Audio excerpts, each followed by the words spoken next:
live here at the Qriket MEAC SWAC Challenge, kicking off the HBCU football season. It is time for football. Are you guys excited? Hey man, we've been waiting a long time. Oh, dang. That break between December and August is a long stretch. All right. It definitely is. You know, we're glad to be here with you. Oh, no, I feel special. Hey, thanks for having me. Introduce the crew that's here with us today.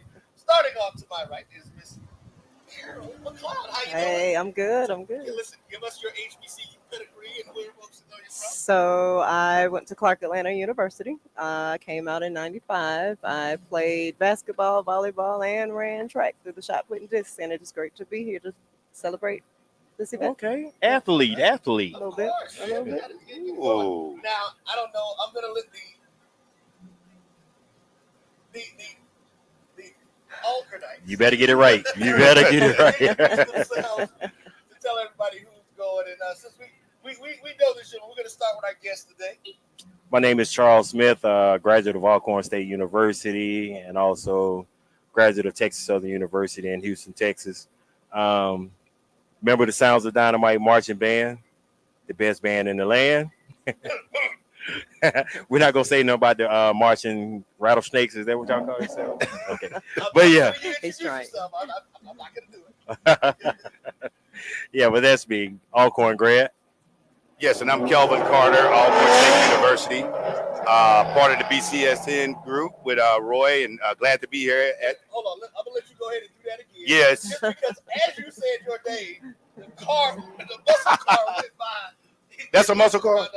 That's a muscle car. Muscle car. So I'm Kelvin Carter, part of the BCSN group here with Roy. Glad to be here at the Qriket MEAC SWAC Challenge. You know, it's always a great time, and again, we're glad to be back here for some HBCU football. So we're gonna let Roy guide us through this journey that we'll start off, and this is where it starts, right here in Atlanta, and then we'll end here in Atlanta. Well, listen, we are going to have some great conversations today. Of course, this crew we're going to get in. We're going to have some band talk to let us know a little bit more about things that are going on. We're going to talk about some of the things about what it's like to be a young lady in athletics. Yeah, at the HBCU. that part. Yeah. We're going to get into some conversations with the dean of the HBCU sports world, Dr. Qriket Wireless, as well as the guy from the place that's in Jackson. That's as close as I'm going to get to saying all of that. Mr. Charles Bishop is in the house, everybody. Getting it going. But one of the things that we are always about, it is celebrating HBCUs and the HBCU diaspora across the world. So what we are going to actually do right now, everyone, is that, as you may have known, Barbara Scotia, school up in North Carolina, the Charlotte area, is now returning. They're working on getting their accreditation back. They've launched the football team. Dr. Cavill talked about their football schedule on his show the other day. And they also have a basketball team that's going to be a part of the tournament down in Disney's Wide World of Sports, yeah. Nice. being owned by a former NBA player, Hayden Workman. And so they're moving. My fraternity brother, Mr. Chris Ray, is the president now at Barbara Scotia. And last week, myself and Antoine Dwayne Jones had the opportunity to sit and talk. It's on the other one. To play the, yeah. To had to sit down and had the opportunity to sit and talk with Dr. Ray, or Mr. Ray, he's not a doctor, he's an attorney Ray, about his president, his plans for what's happening at Barbara Scotia. This is going to be a snippet of that interview that we had a time that toured the campus with Jordan Creek magazine. It was great. And so we're going to take a quick listen in to see what Attorney Ray, President Ray, had to say about the returning of Barbara Scotia. Nice.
we're having a little audio difficulties getting the video played, but we'll come back and get that going.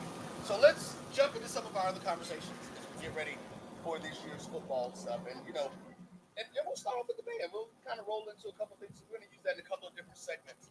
Gotcha. I didn't play in the band.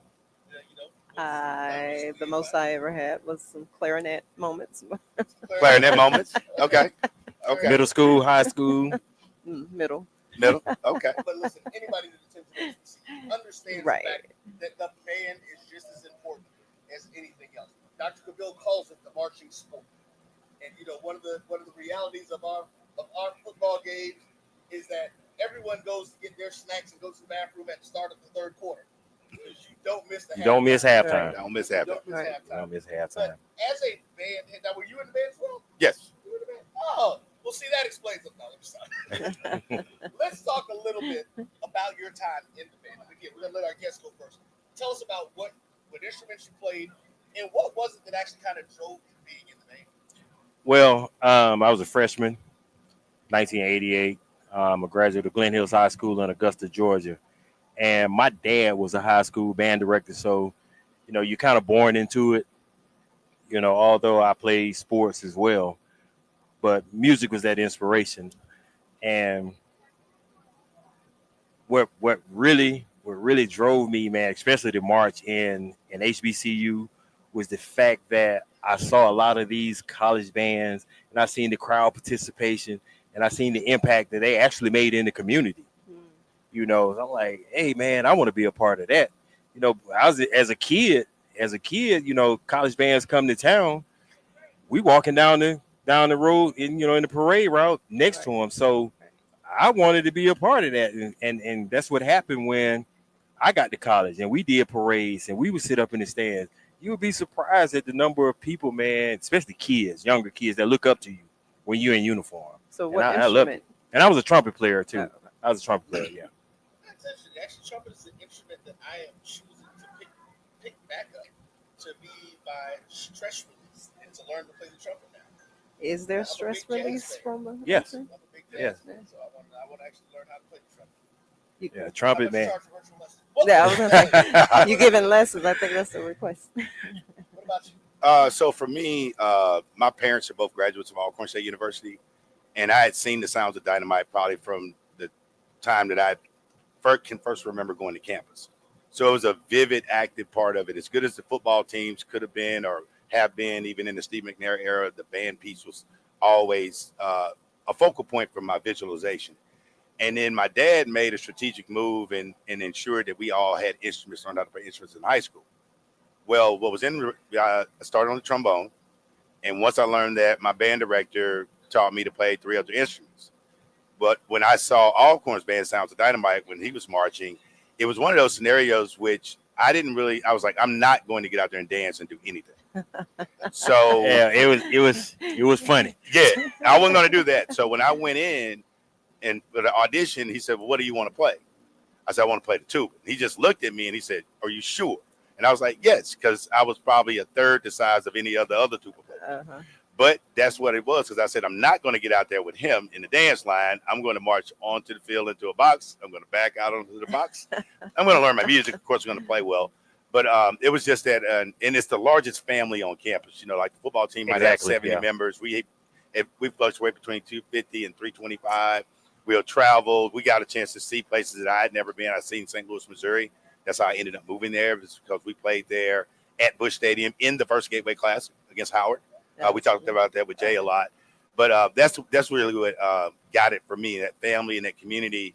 And I think, and Charles can attest to this, that even when we come back for an event, if you just put it out amongst the band, usually it's going to be a large event because the marketing component, and you got to think about it, year over year, you'll have a pool of anywhere from 500 to 1,500 that come through in cycles, and then that grows the brand and grows it. And we're great ambassadors for the school as well. And your band is your largest recruiter for any university. I remember the times where Alcorn was 0-11, 0-12. But guess what? You still had people there watching the band. Okay. They're going to come see that band no matter what. And not just at Alcorn, but at any HBCU, that halftime is the most intricate part of a football game. Yeah, you want your team to win, But like you said, they're going to the concession stand at the third quarter. Right. And Charles and I talk about this a lot from a marketing perspective. Point in case, Jackson State, and we were looking at the band rankings, and Jackson State went to the Rose Bowl parade. All those eyes on it. But all of the components of that have driven their enrollment. Yes. Driven the size of the band. Also, a part of that is, too, their soundtrack is Motown. So if you think about our parents and think about our loved ones and think about us, there's nothing we love more than Motown. And Motown cuts across many different threads, many races, nationalities. Yep. So when you hear Get Ready, when you hear Jackson State, and then when you see the marketing component that comes behind it, it's amazing. But it's also, we talk about what can we do to market the programs? What will people donate to? How can we fund our schools? Well, realize this, that's the most front and center group you have out there. Like Cave said, a football team can go 0-11 or they can go 10-0.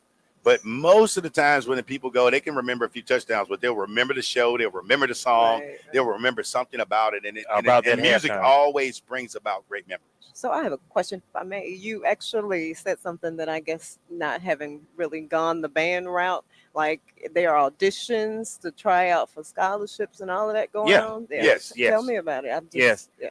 Like with me, I actually had my audition at my home in Augusta. Okay. And that was during a recruitment trip for Sam Griffin when he came to Augusta to recruit students from my dad's high school and some of the other surrounding high schools.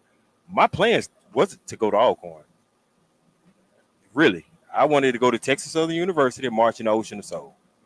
That what it was. So I auditioned. He said, "Hey, this is what I'm going to give you. Pay for everything." Well, that's important. Literally. Y'all hear that? Hey, yeah, it makes a Yeah. big difference, man. And that's something that the kids of today are not seeing. Right. Yeah, you got a lot of popular programs: Southern University, North Carolina A&T, Bethune-Cookman, FAMU, Jackson State. You got a lot of HBCU bands out here that traditionally don't have to recruit because students are gonna automatically flock to you. Uh-huh. But on the flip side, with the economy the way it is, even with, when I was coming through, it was two of us in college at the same time. So that took a big strain off of my parents Right. for paying for tuition. And I tell kids all the time, don't go to what's popular, chase the bag. Or look into it. Look into it, but, chase Right. the bag. If you're getting offered a full scholarship at Morris Brown, but you want to go to South Carolina State, think of your parents, because at the end of the day, they're going to ones that have to foot that bill. You're going to have to foot that bill with student loans. But if you offer that full ride, there's nothing you would ever have to pay. I didn't see Sally Mae on my credit report till I went to grad school. Honey. Yeah, and one of the other components about it too is, and that's a pivot point. I think my brother's class, and my brother marched in the Sounds of Dynamite as well, might have been one of the last classes where non-music majors. See, we were that was the other part. I wasn't a music major. Okay. I could play a horn. Okay. And what Samuel Griffin, who passed away, our amazing band director, what he did for so many of us and so many families was first generation college goers or second generation college goers. And the other part about the band that's also so intricate too is, and I'm sure you find this in football and in basketball, but you got 300 people. They're from all walks of life. Charles is from Atlanta.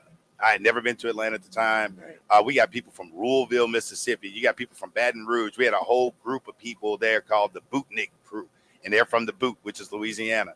And you always hear these interesting stories of like, how did you make it here? Because at one point there was a pocket of people from Atlanta in the band. Yep. And then the amount of talent that comes out of it is comedians, is leaders of high school bands and college bands across the country.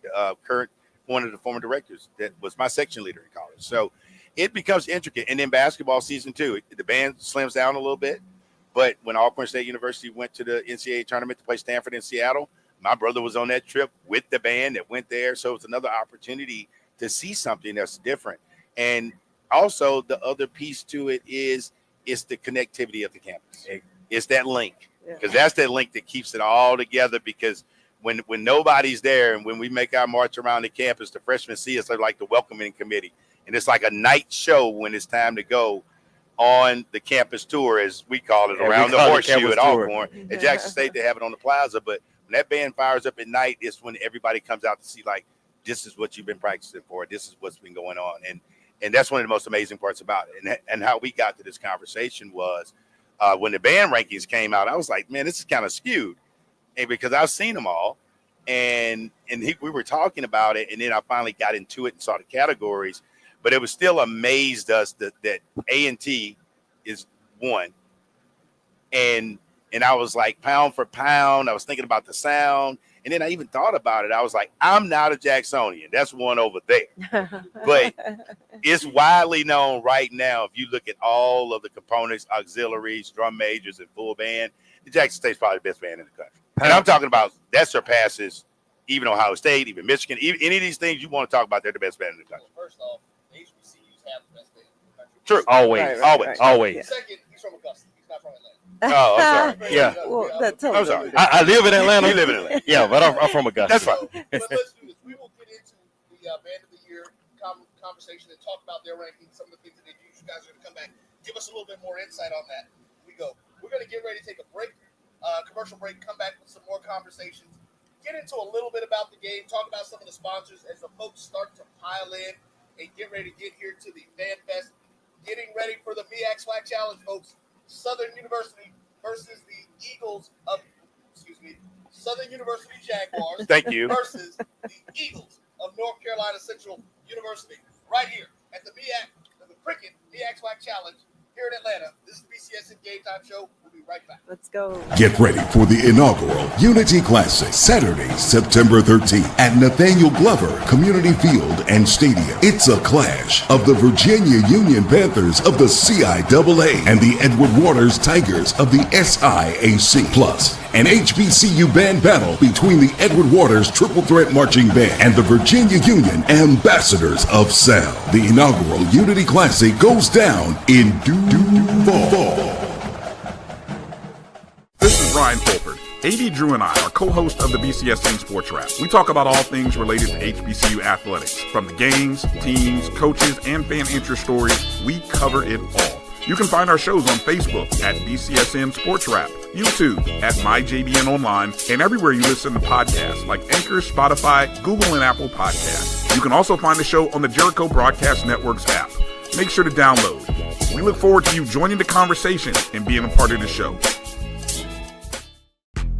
History? Yeah, we built that. Pride? We fuel that. And on August 30th, we run that. Two powerhouse HBCUs, Howard Bison, FAMU Rattlers, one legendary showdown under the Miami lights at Hard Rock Stadium. The energy unmatched. The culture undeniable. The vibes straight HBCU. 2025 Invesco QQQ Orange Blossom Classic. Get your tickets and book your hotel now at orangeblossomclassic.com. Saturday, August 30th at 4 p.m. in Miami Gardens.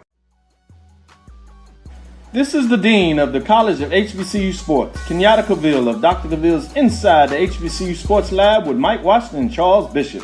Come mix it up in the lab where the course lecture is in session every Tuesday from 6 o'clock p.m. Central Standard Time on Facebook Live, YouTube Spreaker, or the BCSN app, as we discuss all things about the HBCU sports culture, including exploring the week that was in the sporting HBCU diaspora, as well as the upcoming week of HBCU sports.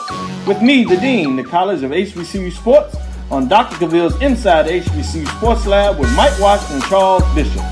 Course lecture dismissed. Football fans, HBCU football is back in the ATL with the Qriket MEAC SWAC Challenge Kickoff. Representing the MEAC, North Carolina Central, and representing the SWAC, Southern, Eagles, Jaguars, the Marching Sound Machine, the Human Jukebox. The kickoff trophy is up for grabs, and bragging rights are on the line. The rivalry is real. Bring the family and join us pre-game for the fun-filled Coca-Cola fan experience, including band jamborees, food, activations, and fellowship. For tickets and information, visit MEACSWACChallenge.com.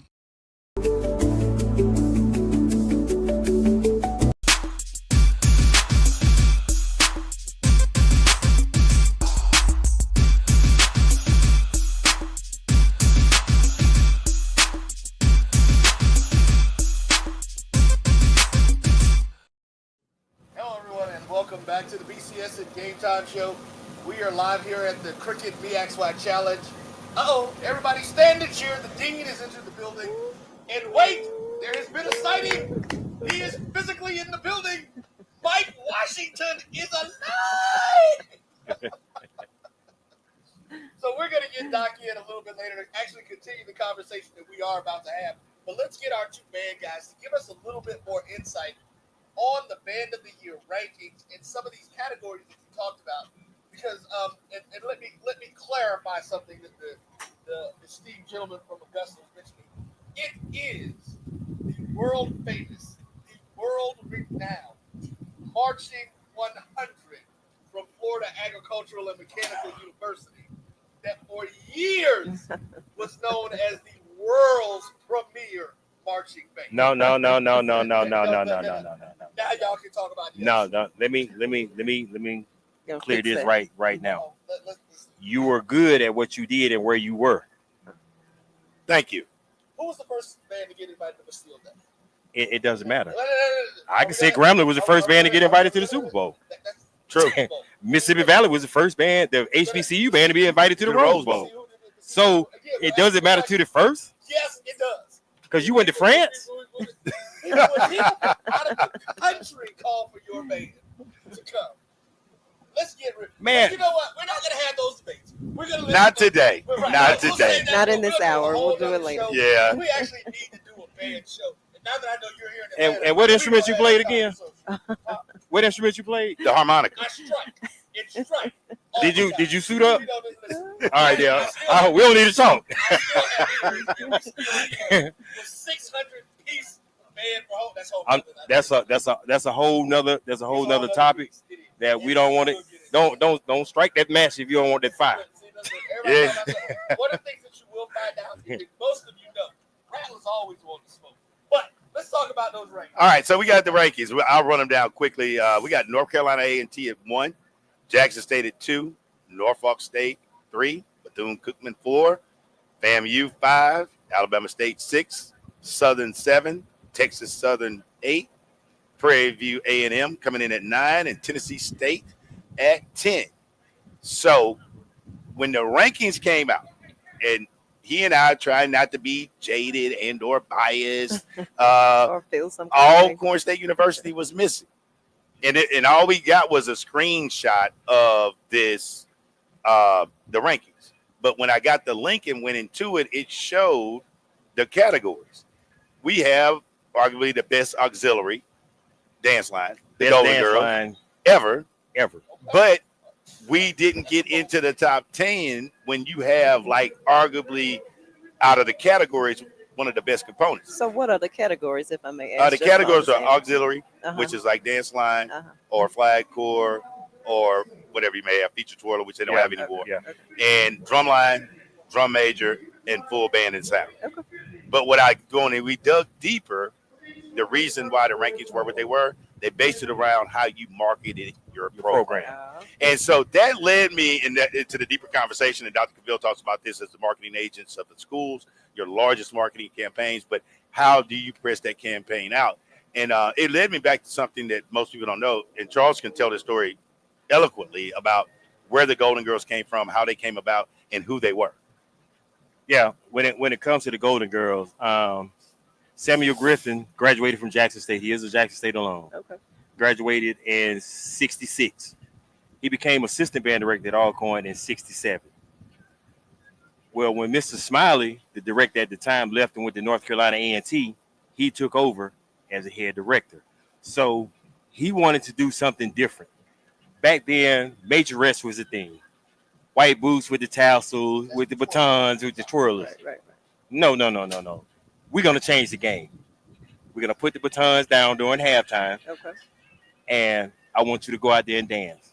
Choreograph dance routines. Okay. And if you look at this, and this is documented now, if you look at it, the Golden Girls have set the trend and have changed the culture throughout the world. When I say change the culture, let's go to the show Bring It.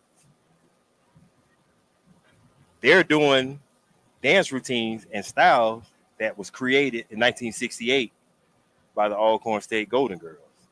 And they debuted against FAMU in the Orange Blossom Classic in Miami, Florida. Which we will be at the Orange Blossom Classic next week. Yes. BCSN Game Time show. Just a quick plug. But Yeah, but the Golden Girls, they're the mother of all dance lines, you know, trendsetters. And when you have taken a style, created a style that has gone globally, that's a lot. You know, it speaks volumes about what this man's vision was back in 1968. Also, they have done so much for the culture. And let's go on the pop side. You revitalized a group that was dead from the 70s. Which group was A this? video went viral with Fleetwood Mac with the Golden Girls in it. Do you know, a couple of days later, so many people had watched that video that they went and started listening to Fleetwood Mac's song that was in the video. Fleetwood Mac entered the pop charts at number 14 after 40 years. Oh, wow. Name a dance line that has that kind of impact. What was the song? Don't make me lie about the song. He Yeah. just know it went. It No. went to 15 in the charts, and it shows. It talks about that. It talks about that impact too. It talks about that component of, especially with the Golden Girls, interesting group. But now as you go across the landscape, I got a chance to visit courtesy BCSN Gametime show at North Carolina A&T, and I went over and saw their band. And I called him and I said, "Man, they're amazing. They're different. Yeah, they're very amazing. different. They're different." And Jackson, I said, they're different from Jackson State. They're different from Alcorn. But I think what you find is subtle differences across the landscape as you go across the conferences. Yeah. It surprised me last year, right here, when I saw Norfolk State. I was highly impressed. Yeah, Norfolk State the Legion has a great sound, man. Yes. And they got great leadership up there in Norfolk. And let me double back to the Golden Girls situation. Not just the Golden Girls that have made an impact. You got to think about it. The Sting S at Alabama State, the J-Sets at Jackson State, 14K and Bethune-Cookman. You got Golden Delight that's at North Carolina A&T. You got the Champagne Dancers at South Carolina State. All these ladies bring something different to the table. Yep. But let's go back to the beginning. Yeah. Where would they have been had it not been for the Golden Girls? The Golden Girls. And you forgot about the ones that's going to be here today that are amazing. And the dolls from Southern. Oh, my goodness. They're amazing. Beautiful Give 'em a ladies. shout out. Very amazing. I don't know the dance troupe for Central, but I'm pretty sure. I'm pretty sure they're going to bring a nice, you know. And here's another thing that's came about, too. There's even a whole reality show about this because there's one young lady that is in Jackson, Mississippi that is incredible.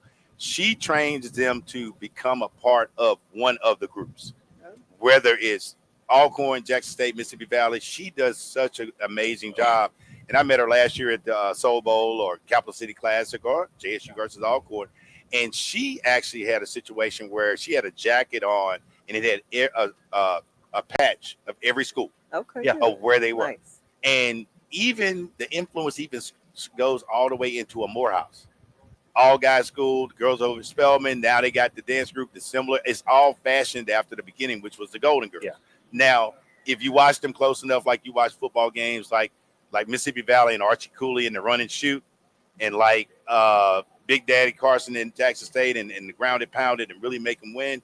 If you look at that and just transfer that over the bands, you'll see different styles. Different styles. You see the white shoes at Grambling and Grambling wears the white shoes and FAMU.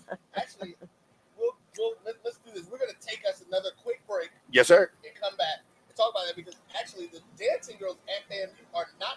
Well, I don't know if they don't have any. No, they don't have any. Officially apart. No, they don't have any. They don't have any. Dr. Foster never wanted for whatever reason. But we'll get into that when we come back. Just I didn't know that. Stay tuned. We'll be back before right here on the BCSN Game Time Show. Football fans, HBCU football is back in the ATL with the Qriket MEAC SWAC Challenge Kickoff. Representing the MEAC, North Carolina Central, and representing the SWAC, Southern, Eagles, Jaguars, the Marching Sound Machine, the Human Jukebox. The kickoff trophy is up for grabs, and bragging rights are on the line. The rivalry is real. Bring the family and join us pre-game for the fun-filled Coca-Cola fan experience, including band jamborees, food, activations, and fellowship. For tickets and information, visit MEACSWACChallenge.com. The human voice has always connected audiences with experiences. Major brands all across America have trusted Kever's voice time and time again. Conversational, powerhouse, intelligent, and sincere. That's the voice you need for your creative marketing process. KeaversVoice.com. Kever's Voice, Kever's Voice, keversvoice.com. Always on, all the time. Get ready for the inaugural Unity Classic, Saturday, September 13th at Nathaniel Glover Community Field and Stadium. It's a clash of the Virginia Union Panthers of the CIAA and the Edward Waters Tigers of the SIAC. Plus, an HBCU band battle between the Edward Waters Triple Threat Marching Band and the Virginia Union Ambassadors of Sound. The inaugural Unity Classic goes down in Duval. The Qriket Group is a Florida-based marketing and training consulting firm. We help businesses communicate to their target audience and engage them in conversation. We also help to expand their audiences, which will ultimately result in growth for those organizations. In addition to being a certified constant contact specialist, my colleagues and I are also certified in John Maxwell Leadership Principles. We use these proven principles to conduct workshops, training, and private coaching sessions for individuals and companies looking to take things to the next level. Contact us to schedule a free consultation. Issues today, don't delay, call Qriket. History? Yeah, we built that. Pride? We fuel that. And on August 30th, we run that. Two powerhouse HBCUs, Howard Bison, FAMU Rattlers, one legendary showdown under the Miami lights at Hard Rock Stadium. The energy unmatched. The culture undeniable. The vibes straight HBCU. 2025 Invesco QQQ Orange Blossom Classic. Get your tickets and book your hotel now at orangeblossomclassic.com. Saturday, August 30th at 4 p.m. in Miami.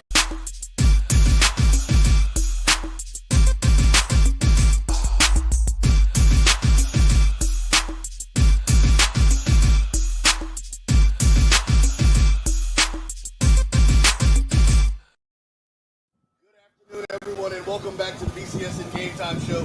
We are here live from the Qriket MEAC SWAC Challenge in Atlanta, Georgia. Listen, this is one of the things that, and I'm going to give Tuskegee credit for this, because years ago, they used to always say that God would never let it rain on Tuskegee on game days. Yep. They didn't have lights, so they always played their games in the afternoon, and they never had rain during games. Like, this was something that went on for decades. And, of course, we had the rain here in Atlanta earlier today. We were like, oh, we were worried because it was kind of gloomy. Listen, the sun is coming out. The clouds are moving on. We are looking forward to a great event. If you haven't gotten your tickets yet, you still are in the Atlanta area, you want to come on down. If you're somewhere else, listen, get a group of friends together. Go out to your local sports bar and watch the game. It'll be, I believe, on ABC. Yes. The Grand says we're on ABC today with the MEAC SWAC Challenge today. It's going to be live on ABC, national platform. Go out and support our HBCUs across the board.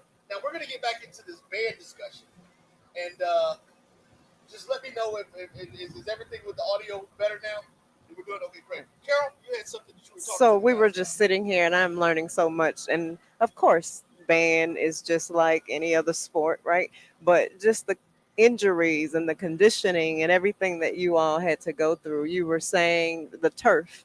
Well, we were talking about just the overall. We get into camp just like sports teams. We show up just like football does, and we come in morning schedule. You go to PT, physical training, led by a lot of our the upperclassmen once the standard is set, and it's full blown physical training, conditioning in the morning. Then you go to breakfast, you come back, you get with a group, and we talked about the fact that many of us came from different backgrounds.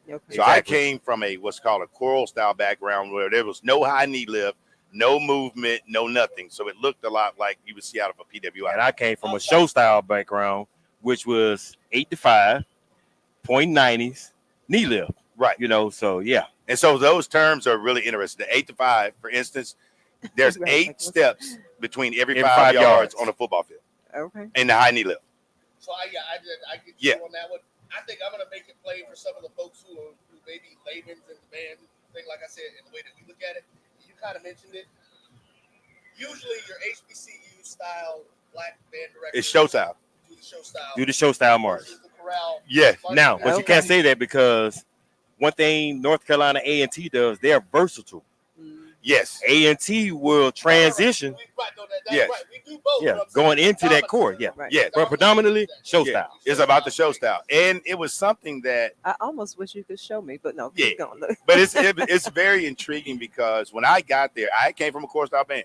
So for me, it was a different mode of moving.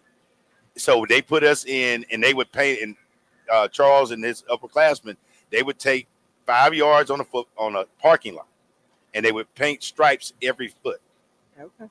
So your foot had to come up and down 8 times between the 5, and you would have to stay there no matter how hot it got or however long it took, till every time you could do 8 to 5 without your head looking down. Because you got to remember, you still got to play the instrument. Right. And going back to what Carol was saying about the conditioning, you have to be conditioned to march in anybody's band. Yeah. Put it like this: is in any HBCU band, because for one, you perform a lot. You do. You may march a 3 or 4 mile parade. Wow. You got to be conditioned to do that. So You perform outside in the heat. You got to be conditioned. You got to be conditioned for that. So it you takes gotta a carry lot. the instrument and blow at the Yeah, same time. exactly. I'm sitting here like It's a lot more than just lot- moving It's a lot Right. more than And what then people you think. said you didn't want to dance, but You got to sometimes dance had and to play. take So people to it's a dance. lot more than what people think that goes into Oh, for sure. becoming a member of an HBCU marching band. Okay. And the standard too, like even with our drum majors who are ultimately the on-field leader Leaders. Yeah. and embodiment of it, their standard, and I really, honestly, I saw it at Alcorn, when I saw them running miles, because I was always wondering, like, what are they doing while we're in there doing all this practicing? And when I went outside one day and to take a break, and I was like, wow, they're out running miles. Yeah. Because they have to embody energy. So for instance, in an HBCU or a show style band, it used to be you would have 4 different dance blocks, and each one of the drum majors would have to do all of them though. So they had to know all of the movements, yeah. command the band. And Kev, you can correct me if I'm wrong. I used to be actually more challenged by a parade. Then I don't care how Okay. short the parade was, Right. because the parade stop and go is stop and Yeah. go. Right. Like when you saw Jackson State in the Rose Bowl parade with that type of sound and power at the end, it lets you know the type of condition that they were in. Yes. And shameless plug, Alcorn State University's Sounds of Dynamite will be in the Macy's. 2025 Macy's Thanksgiving Day Parade Yes. this year in New York City. Yes. You'll be in the building. I'll be in the building. building. He's working out the details so we can all get there and be happy. Nice. We're gonna get him a mink so he can come up. You got- We're gonna get him a mink for Thanksgiving. Actually, no, Right. we're actually I've never been. being I'd love to somewhere go. else. We haven't been confirmed yet. Yeah. But at Thanksgiving, we've actually been invited to just get some final details worked out. We actually will be at the Turkey Day Classic, actually on Thanksgiving. On Yeah, Thanksgiving. I knew you were gonna be somewhere with some turkey. Yeah. We will actually be in Montgomery. Yeah, you want down in Alabama, turkey. Tuskegee, the Turkey Day Classic. Yeah. Well, where else will you be for homecoming on October 11th? Well, I don't know. I mean, there's some little school out there, Alcorn. I mean, Hey Is man, that your homecoming? hey man, we gonna settle this on air right now. Don't get it that was twisted. done on purpose. Okay. Okay. It was done on purpose. Yes. But where will you be at? Alcorn State for your homecoming. We will actually, and we will be going to the BCSN Gametime schedule here a little bit later on to tell you some of the places we've already mentioned that we'll be at the Orange Blossom Classic next week. But where will you be at on October 11th? Okay, we ain't got back to October 11th yet. Yes. We will also be at Jackson State University on the When? 14th, I believe it is, of September. Who are they playing? 12, okay. Who are they playing? So I'm not sure who you guys got that have that name. Tuskegee. They're playing. Ooh, they gonna air out the airmen. We're actually scheduled to go to Tuskegee Okay. on the 6th to go to Cleve Abbott Stadium, as they now have lights. In the 100+ years of their football team, they will be playing their first night game at Cleve Abbott Stadium at Tuskegee on September 6th. We're going to be there. We will talk about more of those games and where you'll be able to catch us at. Because, see, we got some stuff coming up. Ja and the esports competition that we're going to be doing to get ready for the championship at the end of the year, the Celebration Bowl, the Spades tournament. Oh, yes, and you got to be ready to play because trash talking is included. It's required. In the thing and required in the setup. If you brought the ring. We're going to go ahead and take us another break. Yep. We'll be back right here with more conversation. And we might switch out some folks and see. Looks like we're getting a little bit of drizzle. we may get the crew to come over from the inside the HBCU Sports Lab. Dr. Cavill, aka the D. We're gonna have a lecture today, a Saturday lecture. Coming up. Yes. Right on the BCSN Game Time Show. We'll be right back. History? Yeah, we built that. Pride? We fuel that. And on August 30th, we run that. Two powerhouse HBCUs, Howard Bison, FAMU Rattlers, one legendary showdown under the Miami lights at Hard Rock Stadium. The energy unmatched. The culture undeniable. The vibes straight HBCU. 2025 Invesco QQQ Orange Blossom Classic. Get your tickets and book your hotel now at orangeblossomclassic.com. Saturday, August 30th at 4 p.m. in Miami Gardens. Thank you guys for what you do for HBCU athletics. This is a fantastic avenue for all of us. This is our ESPN, so we love what you guys do. Brian, AD, Roy, all you guys at BCSN. We really appreciate what it is that you guys do for us.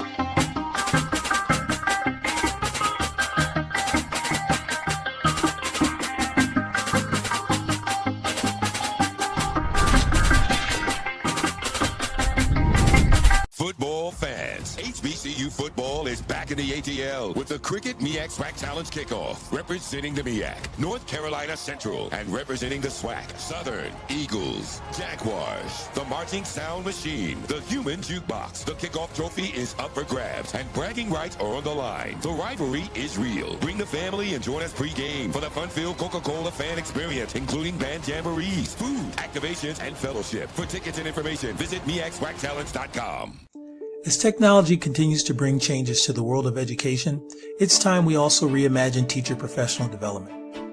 Gone are the days of one-size-fits-all learning that can only be accessed at a specific time and place. The Stride PD Center is an on-demand library of mobile-friendly courses that allow educators to learn anytime and anywhere. Our dynamic courses provide bite-sized learning and help educators advance their knowledge while also gaining professional development hours. The best professional development plans are those that include a level of flexibility and choice for educators. Whether you're a teacher, school, or district, visit us today to take charge of your learning. Get ready for the inaugural Unity Classic, Saturday, September 13th at Nathaniel Glover Community Field and Stadium. It's a clash of the Virginia Union Panthers of the CIAA and the Edward Waters Tigers of the SIAC. Plus, an HBCU band battle between the Edward Waters Triple Threat Marching Band and the Virginia Union Ambassadors of Sound. The inaugural Unity Classic goes down in due fall.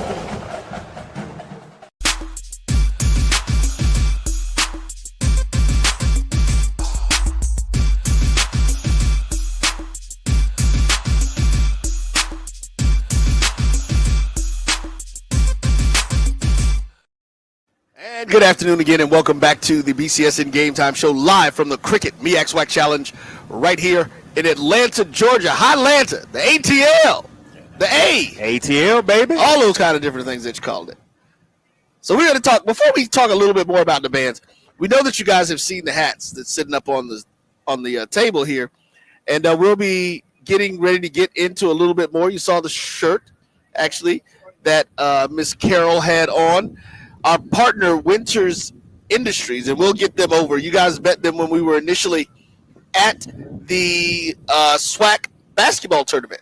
Did a pretty good interview with them and talked about some of the different things that were going on and stuff. So we partnered with them to do a BCSN line that will be in the colors of the different HBCUs and fraternities, as someone talked about, because someone looked at this and said it's the Alpha edition of the Black College Sports Network gear. And, you know, listen, I said that too, so I'm not going to lie.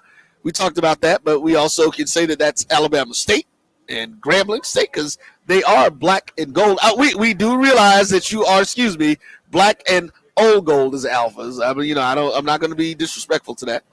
But you'll be able to get this and support us in helping us do some different things with your school colors, your organization's colors. Of course, this is the orange and green from Florida A&M University.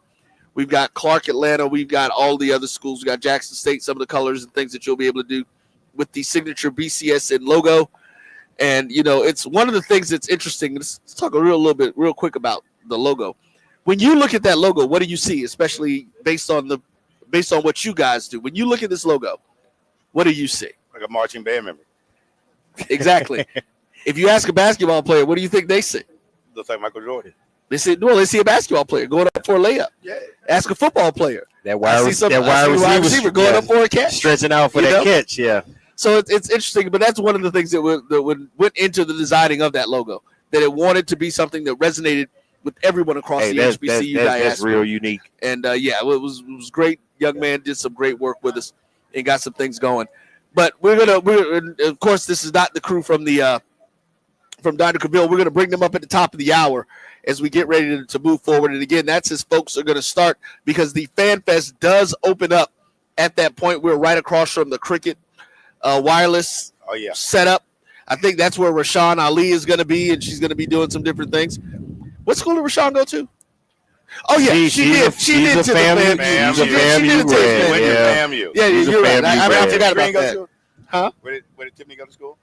Tiffany Green, Florida Agricultural University. Yes. And listen, I tell everybody, Tiffany is the consummate professional. She does her job.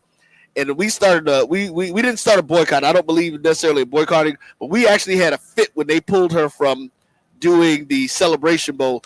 It was like that should not happen ever again. When she was your lead the entire season of the HBCU season, exactly. And to bring in someone who doesn't know the product, and she knows her job well. Tiffany is the lineage of Black excellence. As her father was the first Black anchor in Tampa, Florida. Wow! So she grew up with that in her blood, and she has done an amazing job. So Tiffany, holla at my girl. That's your Sarah, Tiffany Green, who does that one. Yep, and she does her thing. But listen, man, we're excited about what's going to happen with us this year and where we're going and the things that we've got coming up. And like I said, with the Game Time show, you're going to see us. We'll have our big setup. Our 3 tents will be out at most of the locations that we were going to. Just got a call yesterday from Jackson State guys. Said, hey, make sure you get us your information. We want to make sure you've got everything that you need. Already had that call with Alcorn. And I mean, this is what we've done for the past 25 years. And, guys like you who stepped in and helped us out, it's been very, very beneficial. And we appreciate all of the effort and energy that you put into, because the way we believe it, nobody tells our stories like we do. Yeah. Hey, it's a great platform for Black culture, HBCUs. Thank you for having me. Thank you, Kelvin, for giving me the invite to come out and just give some insight on HBCU bands in schools, period. It's amazing. Yeah, he didn't know he got recruited living here in Atlanta, and the fact that I've been looking for a band person for 3 years now. Yeah, we literally. Yeah, we talk about it. And we talked about it a couple of times when I've been in St. Louis, but this time he was like, "Hey, dude, you own? I don't want to hear nothing. Just be in town." I'm like, "I got you, guy." And I can appreciate Dr. Cavill kind of always galvanizing all the different multifaceted components of the HBCU. And the band means it's just as much as football, and football means just as much as basketball. And it all kind of compiles to bring one global product. We often we hear a lot of negative, especially with social media. We had challenges that move in. We had this challenge. Well, whatever that challenge might be, this is the start of football season. And most of the times those challenges are forgotten at the tailgate. They're for sure forgotten during halftime, because we got an amazing show that's going to happen, whether it's Jackson, Mississippi, Tuskegee, Alabama, Tallahassee, Florida, wherever it is, it's about to be something amazing that can take your mind off of the nonsense and take you to another space. Exactly.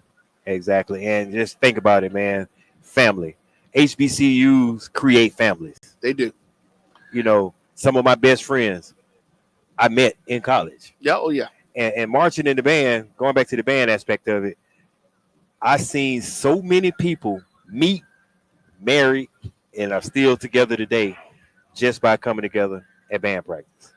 So is that HBCU love, man? If you think about the BCSN family, if you even look at it, we got Jackson State, we got Alcorn, we got FAM. I didn't know Drew went to both schools. Tuskegee, to Tuskegee, Texas Southern, Southern University, Carlos Brown. That's Carlos the Southern, yeah. So and then we got Grambling with Charles Edmonds, who's a member of that show. North Carolina A&T. He's ours. Well, he's y'all's now, but he's a Grambling. He graduated from Grambling. Charles is 30 plus years in, so he's fully converted. That's just like if you move to Atlanta, you are no longer where you from. You're from the A. Yeah, no, that's not happening. You're from the I'm the 305 till I die. We're gonna keep it Miami all the way. But that's that collective Listen. power piece, and I think the more this also has to be seen in our schools. Like Brian put a big post up about first day back in school and glad to be back because this is what we do. Dr. Cavill's in higher ed. I'm in public education at K through 12. Charles is in finance. And these are the things that the kids need to be able to see that, we are multifaceted. We're not one monolith. There's so much that the positive, and just as we're talking about that, the clouds are moving out. Told you, and it's just going to be a great day because it is the start of football season at the Qriket MEAC SWAC Challenge. There you go. And also, man, we need to reiterate the support of HBCUs. I live in Georgia. Will I cheer for the University of Georgia, Georgia Tech? I sure will, but you'll never catch me in nothing with their logo on it. Why? Because black colleges and universities were all we had. Yeah. That was us. For us. By us. For the most part. And we got to start supporting our HBCU. And that's a deeper conversation that I'm sure Dr. Well, actually, and other guys could bring it about that. Well, we're actually getting ready to do a series. I had the privilege of going to Huntsville, Alabama. Oh, no, excuse me. Normal, Alabama. Normal. I went to Normal, Alabama 2 weeks ago. Sat down with, of course, Coach Pettaway, another member of our team, and 4 of his other colleagues who were legendary coaches at Alabama A&M, and just let them talk for 2.5 hours in the stories they told, talking about how they got to college and were able to go through the HBCUs and things that they had to deal with, dealing with the players, dealing with all of the different things that were a part of their story. Again, we have to tell our own stories because they're trying to erase us from history. But here at the Black College Sports Network, we are dedicated and committed to doing that. Alabama A&M was just the first. We're going to be having those conversations across the board with some of the other coaches. I think that the part that I think Charles and I were trying to compound is, if you keep seeing us, you can't erase us. But what we managed to do is erase ourselves. Yeah. So, like for Charles, it had the luxury of getting HBCU undergrad and then HBCU at Texas Southern. Texas Southern, yeah. I unfortunately didn't do that. I've HBCU'd in 2 other colleges that are. Oh, it's not unfortunate. You got your education. No. Yeah, but it's not about that. But we have people in our community that will go to Georgia Tech after leaving Morehouse and put on a Georgia Tech sweatshirt and never put on a Morehouse shirt again. And so that's what we're talking about is we're not going to help the erasure. We're going to wear our Alcorn State. Same vibe, different yards, HBCU love all day long. Exactly. And that's what we're going to have. There it is. So, folks, we're going to get ready to take us another break. Coming up at the other side of the top of the hour, it will be inside the HBCU Sports Lab live special edition lecture with all 3 of the original members on camera. He is actually real. He is actually in the building. It is Big Mike doing his thing. Dr. Cavill, Charles Bishop. We'll be right back with more on the BCSN Game Time Show after this.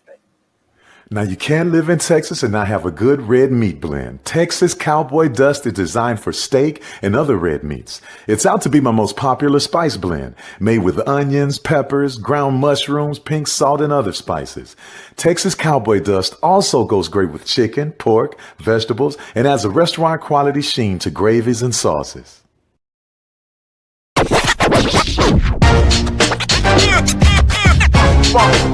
It's like a loop machine. All around town, people trying to get down. Vanilla smoked sea salt seasoning is for seafood. The tarragon and fennel bring out the natural sweetness in seafood. I also use it in rice dishes, on yams, asparagus, blueberry pancakes, and believe it or not, chocolate chip cookies. Vanilla smoked sea salt adds a salty and savory component to sweet dishes that create a symphony for the tongue. Get ready for the inaugural Unity Classic, Saturday, September 13th at Nathaniel Glover Community Field and Stadium. It's a clash of the Virginia Union Panthers of the CIAA and the Edward Waters Tigers of the SIAC. Plus, an HBCU band battle between the Edward Waters Triple Threat Marching Band and the Virginia Union Ambassadors of Sound. The inaugural Unity Classic goes down in Duval. History? Yeah, we built that. Pride? We fuel that. And on August 30th, we run that. Two powerhouse HBCUs, Howard Bison, FAMU Rattlers, one legendary showdown under the Miami lights at Hard Rock Stadium. The energy unmatched. The culture undeniable. The vibes straight HBCU. 2025 Invesco QQQ Orange Blossom Classic. Get your tickets and book your hotel now at orangeblossomclassic.com. Saturday, August 30th at 4 p.m. in Miami Gardens. Football fans, HBCU football is back in the ATL with the Qriket MEAC SWAC Challenge Kickoff. Representing the MEAC, North Carolina Central, and representing the SWAC, Southern, Eagles, Jaguars, the Marching Sound Machine, the Human Jukebox. The kickoff trophy is up for grabs, and bragging rights are on the line. The rivalry is real. Bring the family and join us pre-game for the fun-filled Coca-Cola fan experience, including band jamborees, food, activations, and fellowship. For tickets and information, visit MEACSWACChallenge.com.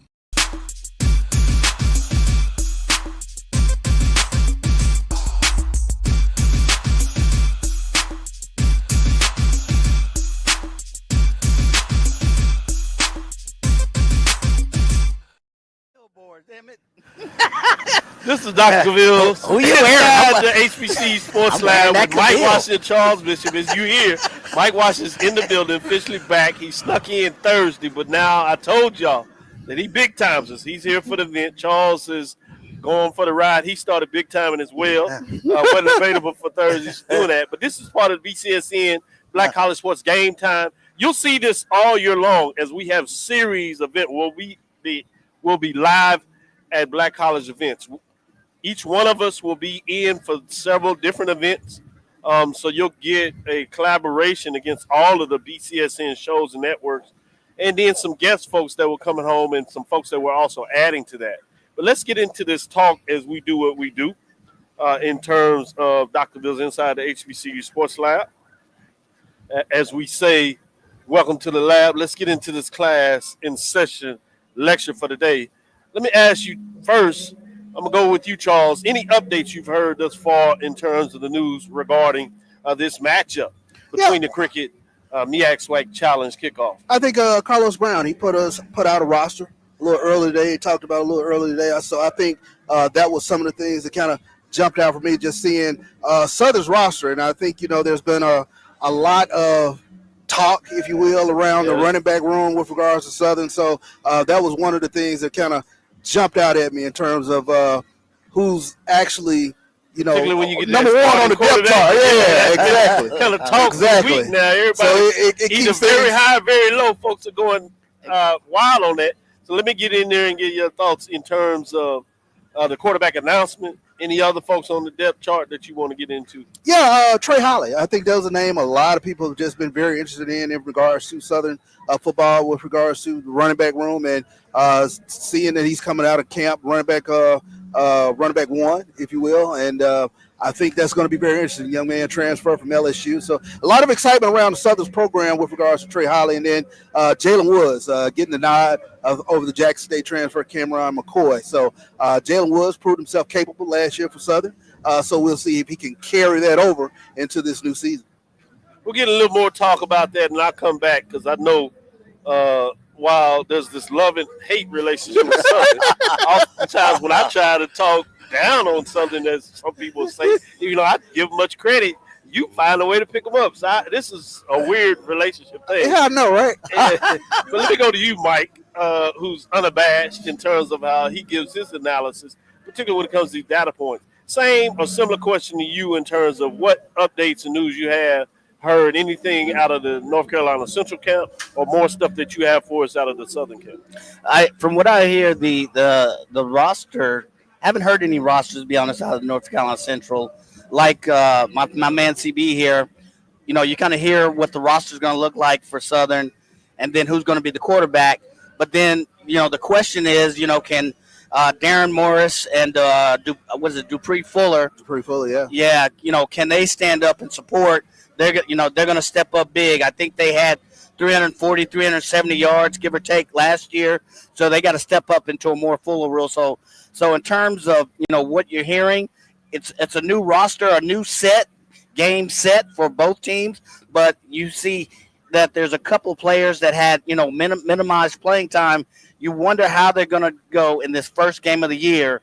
Now that the announcement it's complete, you know who's going to start, you know who's going to come to the fray. So that's really what's in the forefront of my mind.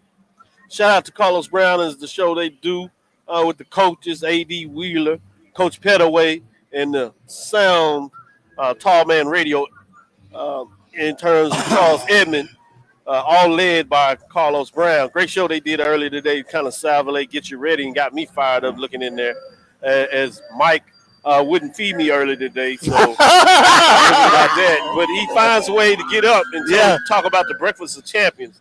That's an undercover secret that we've been doing for years. I don't know if this is a continuation of the intake process. You know, at one time it sounds like I'm trying to figure all this out. Intake. I'm looking across here and see this breakfast restaurant, and it's just drawing my name. So y'all gonna have to work with me as I'm trying to concentrate. While I talk about that, I wanted to get a little bit of the early set before we get into the vibes, because I got this shirt on that says same vibes, different yards, HBCU love. And so we'll get a chance to talk about your vibes here, what you're seeing. Mike did a quick walk around, and you walked into this. But before we get in there, I want to talk about what have you seen or heard as you were coming in. You came in Thursday. Mike, you came in this morning.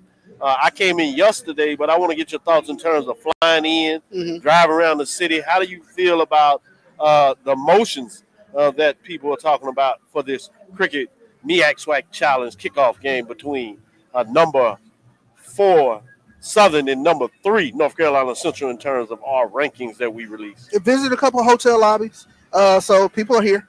I think that's the first thing that jumps out, and then there's always good banter over a few beverages. That always does it. It always does it. So, but I think good old beverage. Yeah, good old beverage.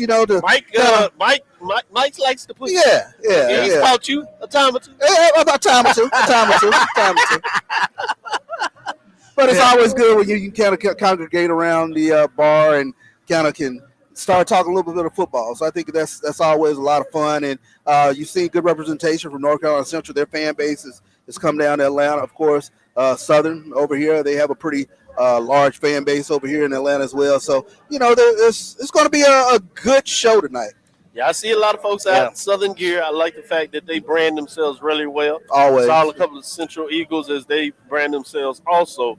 Talking about brands, I like your shirts there, and with that early prototype of the Dr. Cavill wear that we got here, this distinguished line. And 8 minutes. You went 8 minutes before we started talking about these shirts. I was waiting to see how long before we were going to talk about these new gifts. It was actually it was 8.5 minutes. It was 8.5 minutes.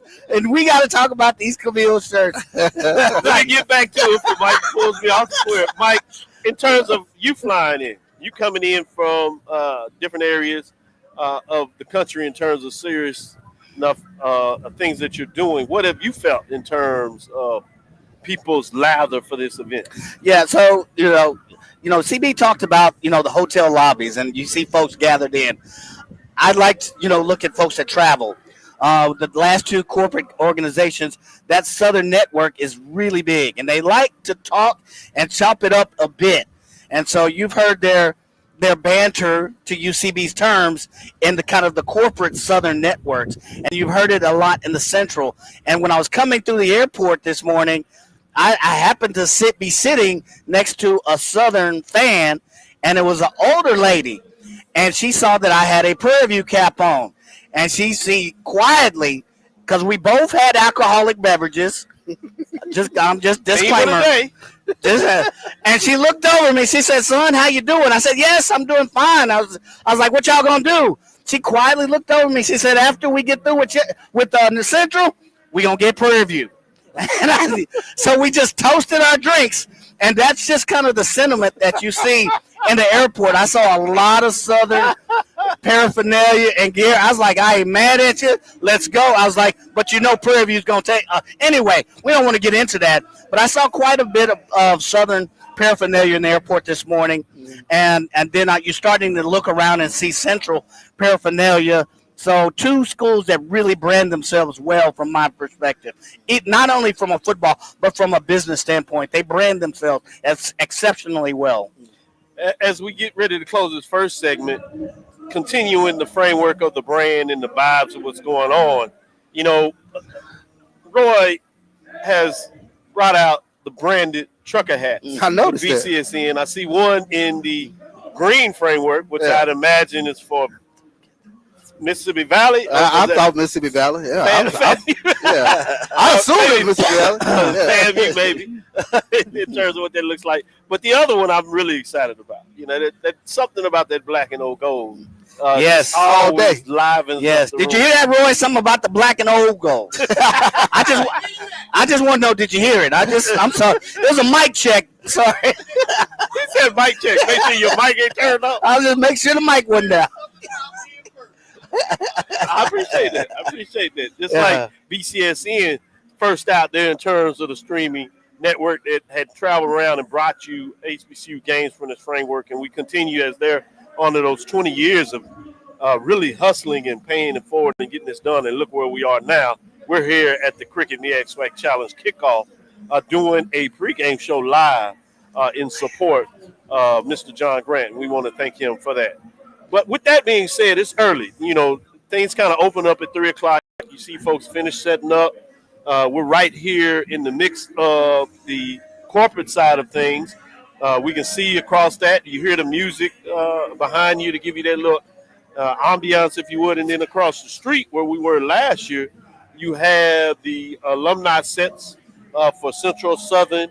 And then you have where they have food where you can purchase, as well as paraphernalia and apparel in terms of this event. What have you seen and feel so far in terms of the vibe? And again, I love the idea. Same vibe, different yards, HBCU love. Yeah, I mean, it's been an overcast day, but you see people milling about. And I always like to go over to the Fan Fest area to kind of get take a look at a lot of the – you get so much HBCU Perry.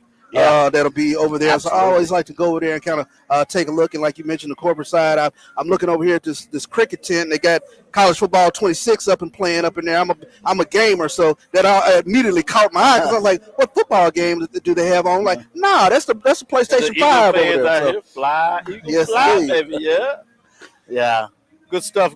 As they get in here, they looking ready. They look fired up, ready to go down there, representing the MEAC on this side. As we talked about earlier, Southern representing the SWAC. Mike, what do you feel in terms of that? I saw you got the slide off. I really always love the fact that Mike makes every place his home. And I'm talking about literally world travel. He has the ability to navigate and speak with folks in different spaces and make them feel comfortable about his presence, and therefore he gets the love back. So what are you seeing around here as you kind of moved around and talked to a couple of people before we came onto the show? I see the corporate feel, but the openness. I am one who likes to walk around, get a feel for that environment, talk with people. So I was talking with people at the Qriket Wireless tent, and it seems like they change up the set every year, and they take it up one notch. And then you have some of the smaller vendors, and then you have some of the private corporate events and areas over there. And then you look on the other side, you have the small, what I call black vendors, and you get the HBC apparel that sometimes you can't always order online. Right. You have to go be there in person. So I think the variety, because nobody else got it. Nobody else got it. So there's nothing like wearing something and somebody asks, where did you get that? I got it at the SWAC MEAC. Where did you get yours? Right. Well, they don't have it on Amazon. So you get that here, and you get that feel. You also get that down home, I would dare say, kind of a family reunion feel, because it's the start of football season. Two tremendous schools that travel, exceptionally well. But just walking around, the feel, it's much better than last year as well. It was hot last year. It's cloudy, overcast, but the temperature is definitely livable to kind of hang out all day, do some day drinking of coffee, of course. But it's a really, really good feel from the corporate level to the small vendor level, all across the campus. Excellent points you made there, Charles. We're going to have to get on the vendor. I know you always do a good job, as your mom loves to get updated paraphernalia. You do that as well as your wife. And I got a request from my mom. Shout out. It's her birthday today. Oh, happy birthday. My mom, Chris Cavill, as she talked about, and she saw this HBCU short, the black one I got, which has all the HBCUs. Somebody wore that at school today, and she wanted to get one of those. So I got a particular request for a birthday gift this year, which is always cool. So I'm going to be on the hunt for that throughout the day and some other stuff I want to do. We're going to take this first break, come back on this other side and get in some more talk. But just as we get into that and talk about that a little bit, I'm ready to spend some change. We'll be right back after this first break.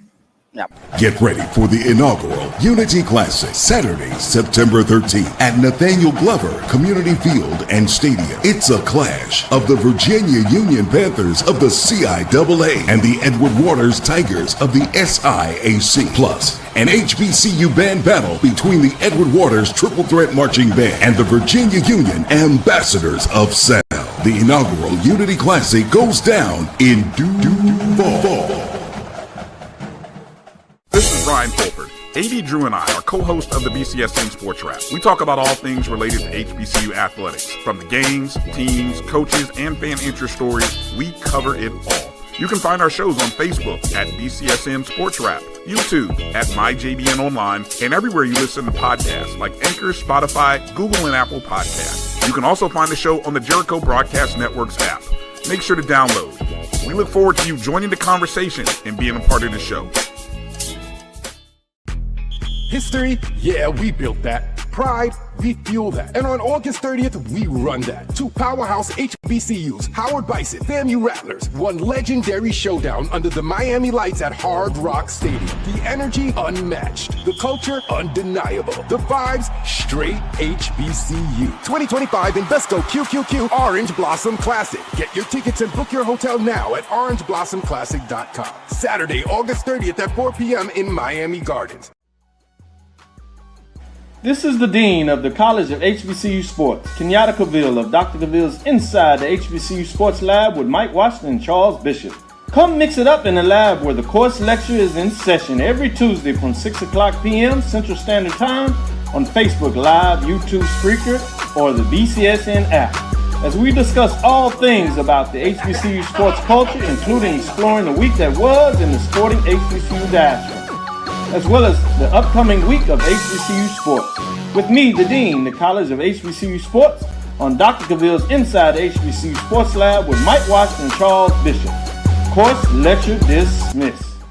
Football fans, HBCU football is back in the ATL with the Qriket MEAC SWAC Challenge Kickoff. Representing the MEAC, North Carolina Central, and representing the SWAC, Southern, Eagles, Jaguars, the Marching Sound Machine, the Human Jukebox. The kickoff trophy is up for grabs, and bragging rights are on the line. The rivalry is real. Bring the family and join us pre-game for the fun-filled Coca-Cola fan experience, including band jamborees, food, activations, and fellowship. For tickets and information, visit MEACSWACChallenge.com.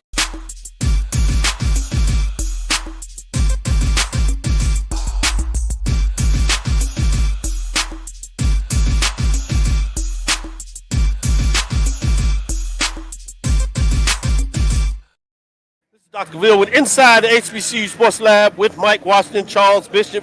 We're here for a special edition of the show in partnership with BCSN, obviously Black College Sports Network, Gametime, as they will be traveling. We will be traveling all year long to various games. As we ended the last segment, one of the things I want to talk about before we get into some of the intangibles is, as we said, Mike used to have his tailgate package. Do you think, what is it going to take for us to talk him to get back in and talk a little about how he judges people's tailgates, particularly with the Game Time going on the road? Maybe it's a chance to get Mike to personally get out to a lot of the folks. They can get their tailgate. He can give us some grades, updates, give us some new recipes. I was about to say, what are the new gadgets out there at Tailgate World, too? I want some new spigots. Shout out to Alan Williams. He gave me one that I used to travel with. And Mike made sure that we shared it this morning. He's already ordering his. So on that side, it's pretty wild and good in terms of what that looks like. So that's been perfect.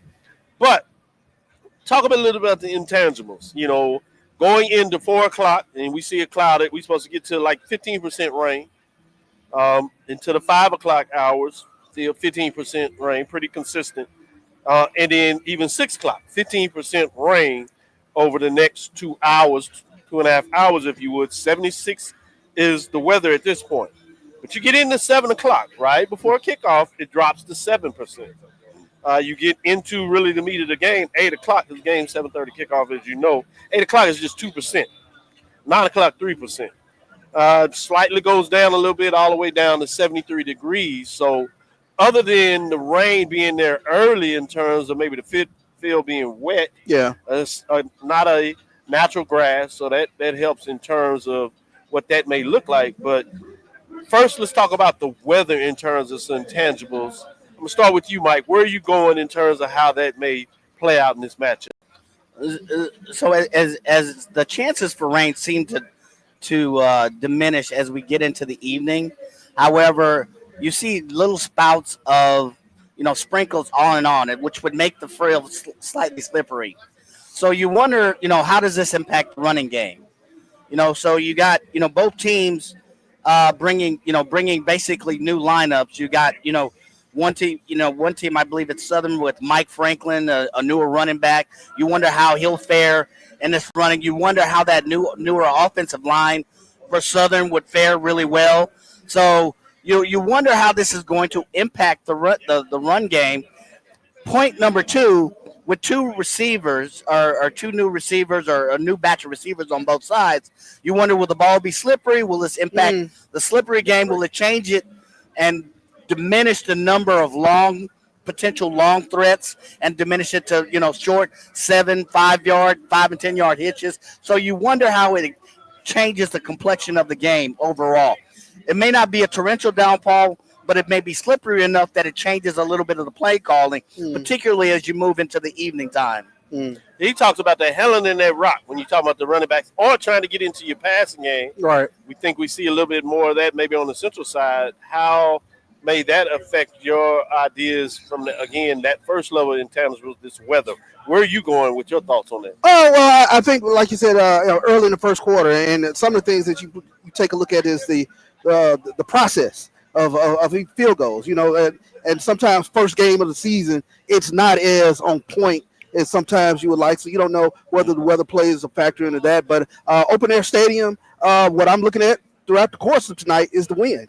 Yep. How that plays into the special team. So it'll be very interesting to sit back and watch some, small intangibles because both teams are very even. If it tips the scales in one team's favor of the other. Absolutely. To your point, they're talking about the wind 7 miles per hour each direction, and that's for maybe the first hour and a half of the game. You get into 9 o'clock, it drops down to maybe 5 miles. But you never know if it's inconsistent, right? That can throw you off as well. So to your point, what that looks like. Let's get into some more intangibles. I'm going to start with you, Charles. As we get ready, we're going to have an interview for you after we take our next break. Get into a guest of the MEAC SWAC Challenge in terms of the lead sponsor from Qriket. With that being said, intangibles outside of the weather, what are some other things that you're looking at for intangibles in this match? The fact that you have two returning quarterbacks, I think two very unique leadership styles with Walker Harris and Jalen Woods for respectively North Carolina Central and Southern. But the thing that jumps out for me is North Carolina Central is bringing back all 5 starters along the offensive line. So I think that's huge in terms of the continuity of the offense along with Walker Harris. So those sorts of things are really kind of jump out for me. And Southern has a very good defensive line, but they're a younger bunch. Kelby Gibbons leads that bunch. They're going up against this veteran offensive line. So that will be interesting. I think the MEAC, just from a physicality standpoint, they have to, put their stamp back down because the SWAC has sort of swiped it away over the past couple of seasons. Yep. Yeah, I like the way you break that down in terms of, your mentality of who's on top right now. Yeah. Because there is a larger part of this that goes to conference affiliation. I think that's heavy on the SWAC side in the MEAC, but they're starting to see it now that they're not winning the games.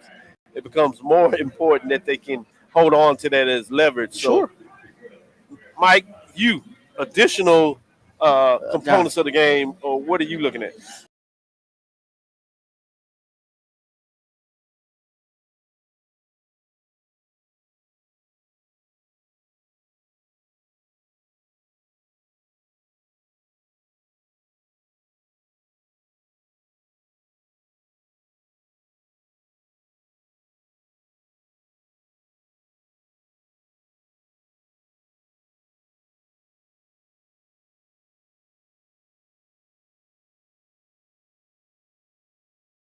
when North Carolina Central throws that first punch, how does Southern and Mr. Woods, who's leading the Southern butt, how do they adjust? How do they handle it from a mental standpoint?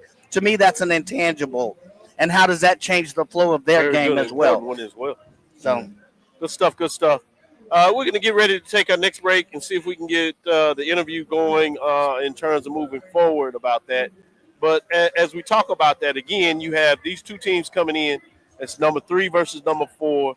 You don't always get a matchup like this where you get into the top 5. I think it's fascinating when that came together with two teams that are really powerful in terms of how they're holding up their end of the battle for their conference representation.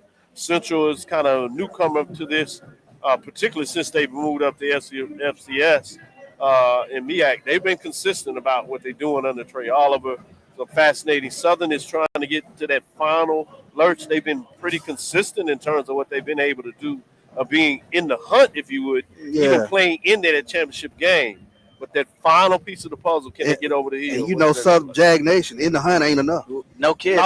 Which is fair. That's not, in terms of what you're expectations are high. Even got Grambling fans out here representing in terms of what they look like. You said that a lot of folks will be out here just to do their own little spot. With that being said, let's take next break. We'll come back on the other side. In terms of what that looks like moving forward. We'll be right back after this break. Football fans, HBCU football is back in the ATL with the Qriket MEAC SWAC Challenge Kickoff. Representing the MEAC, North Carolina Central, and representing the SWAC, Southern, Eagles, Jaguars, the Marching Sound Machine, the Human Jukebox. The kickoff trophy is up for grabs, and bragging rights are on the line. The rivalry is real. Bring the family and join us pre-game for the fun-filled Coca-Cola fan experience, including band jamborees, food, activations, and fellowship. For tickets and information, visit MEACSWACchallenge.com. The human voice has always connected audiences with experiences. Major brands all across America have trusted Kever's voice time and time again. Conversational, powerhouse, intelligent, and sincere. That's the voice you need for your creative marketing process. KEAVERSVOICE.com. Kever's Voice, Kever's Voice, KeversVoice.com. Always on, all the time. Get ready for the inaugural Unity Classic, Saturday, September 13th at Nathaniel Glover Community Field and Stadium. It's a clash of the Virginia Union Panthers of the CIAA and the Edward Waters Tigers of the SIAC. Plus, an HBCU band battle between the Edward Waters Triple Threat Marching Band and the Virginia Union Ambassadors of Sound. The inaugural Unity Classic goes down in Duval. The Qriket Group is a Florida-based marketing and training consulting firm. We help businesses communicate to their target audience and engage them in conversation. We also help to expand their audiences, which will ultimately result in growth for those organizations.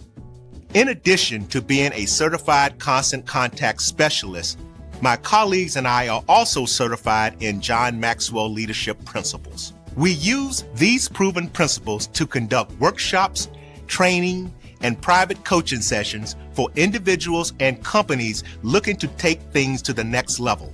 Contact us to schedule a free consultation. Issues today, don't delay, call Qriket. History? Yeah, we built that. Pride? We fuel that. And on August 30th, we run that. Two powerhouse HBCUs, Howard Bison, FAMU Rattlers, one legendary showdown under the Miami lights at Hard Rock Stadium. The energy unmatched. The culture undeniable. The vibes straight HBCU. 2025 Invesco QQQ Orange Blossom Classic. Get your tickets and book your hotel now at orangeblossomclassic.com. Saturday, August 30th at 4 p.m. in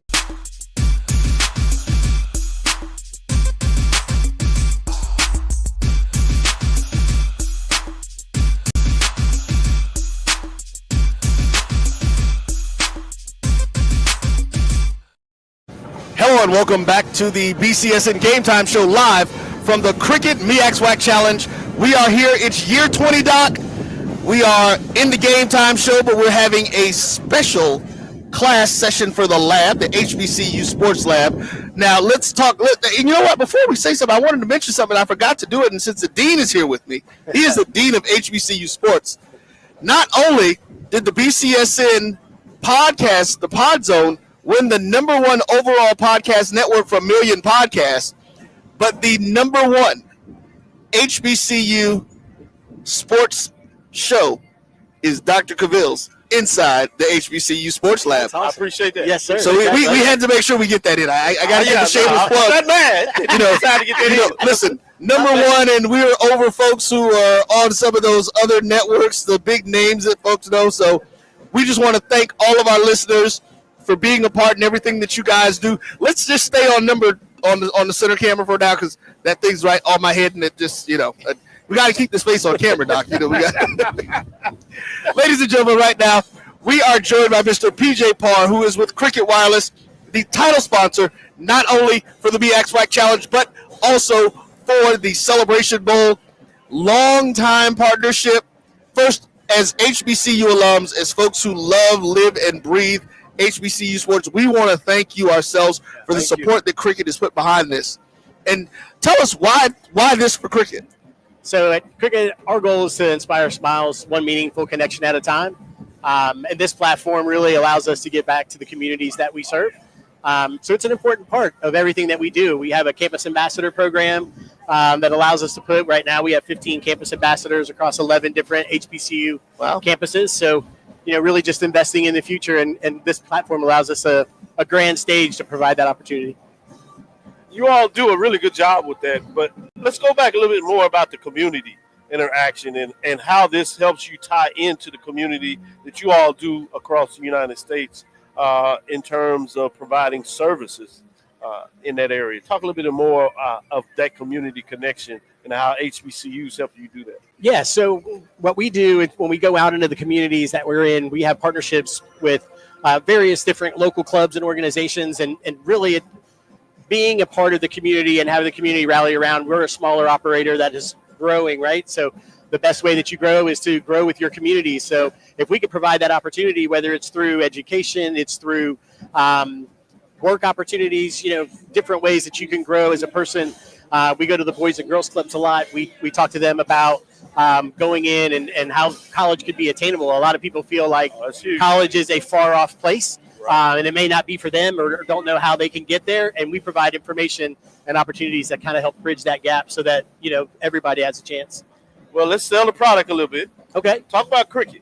Why is this a brand that a lot of folks can think about purchasing or updating their phones as people constantly think about what that looks like? Why Qriket?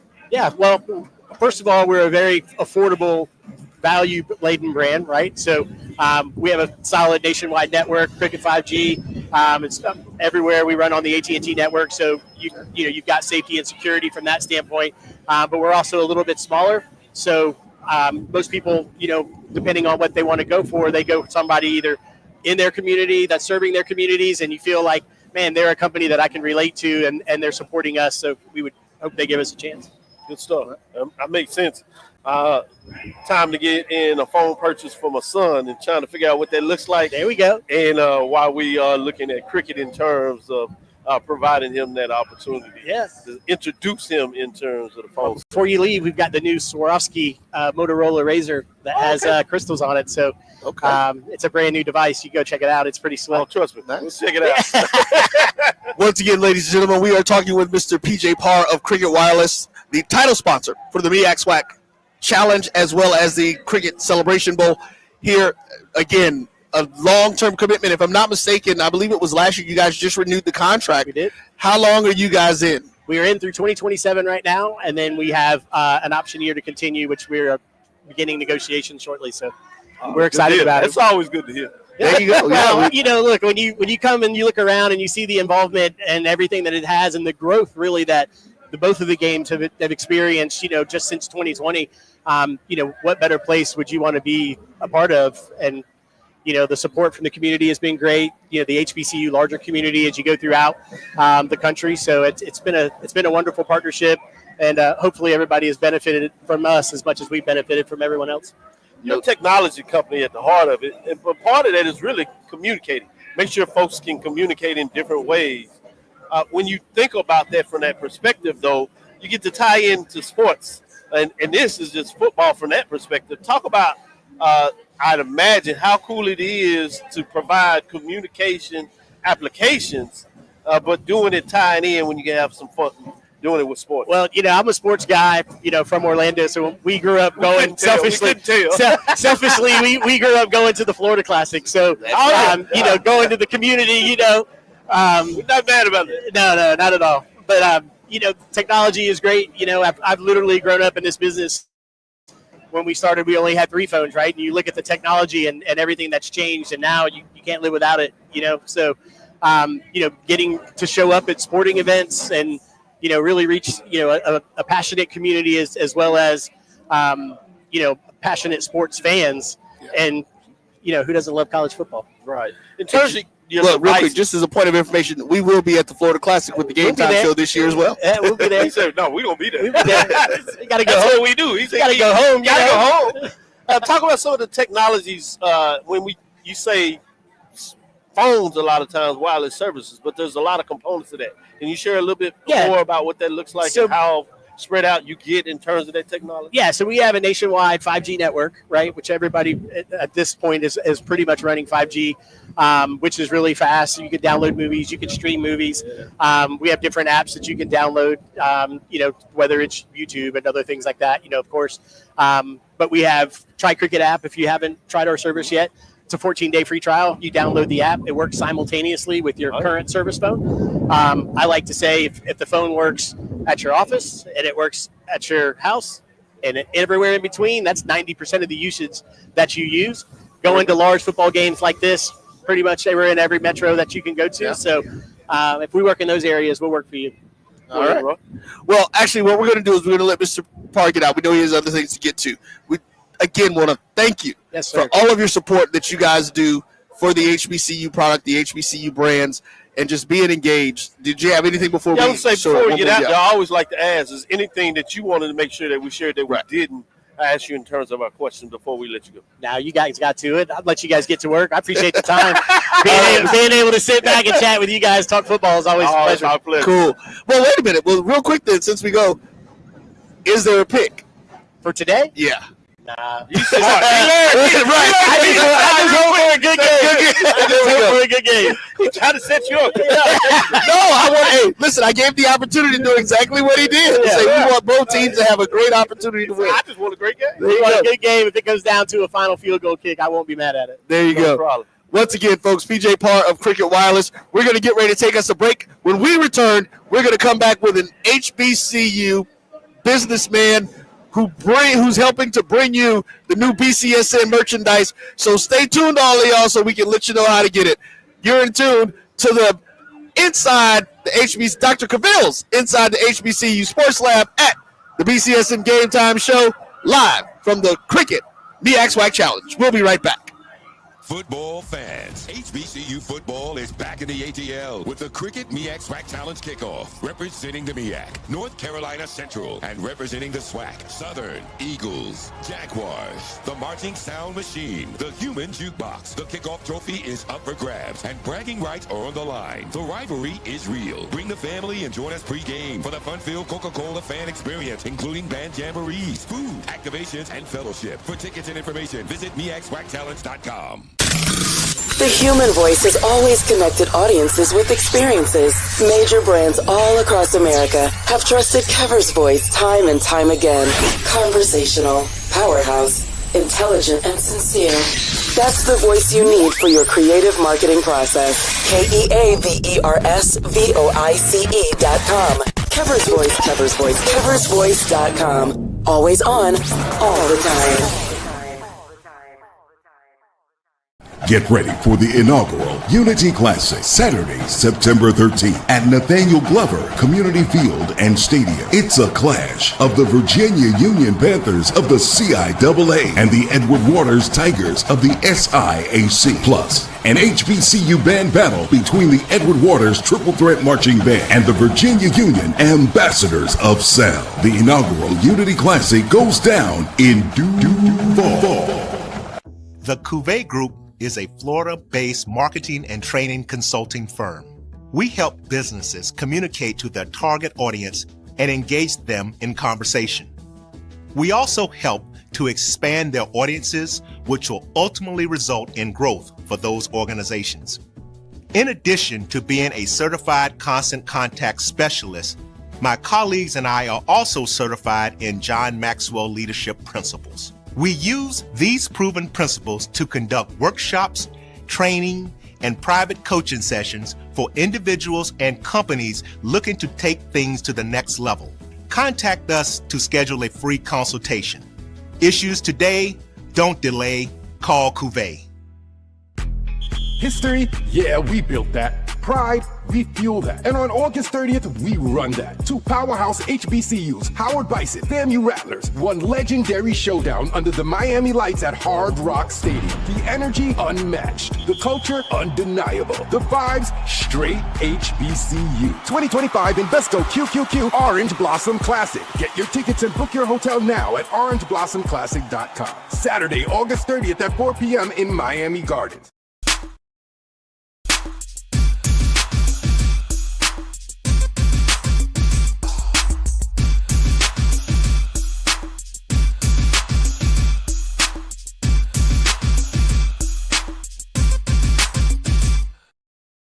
Hello, everybody, and welcome back to the BCSN Game Time Show. We are live here from the Qriket MEAC SWAC Challenge in Atlanta, Georgia, and getting ready to get some things going right now. Doc, do me a favor, move your mic back. Doc, move your mic. There, thank you. We are getting ready to get some things going. Right now, trying to get that business. I got you. I got you. Hey, it don't stop. It don't stop. 06. Okay, there they go.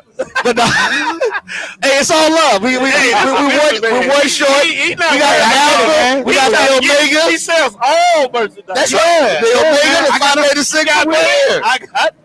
I got no problem with the Alphas, man. I know you do. Hey, y'all treated me good up in Philadelphia. I was there. I got Yeah. some stuff too.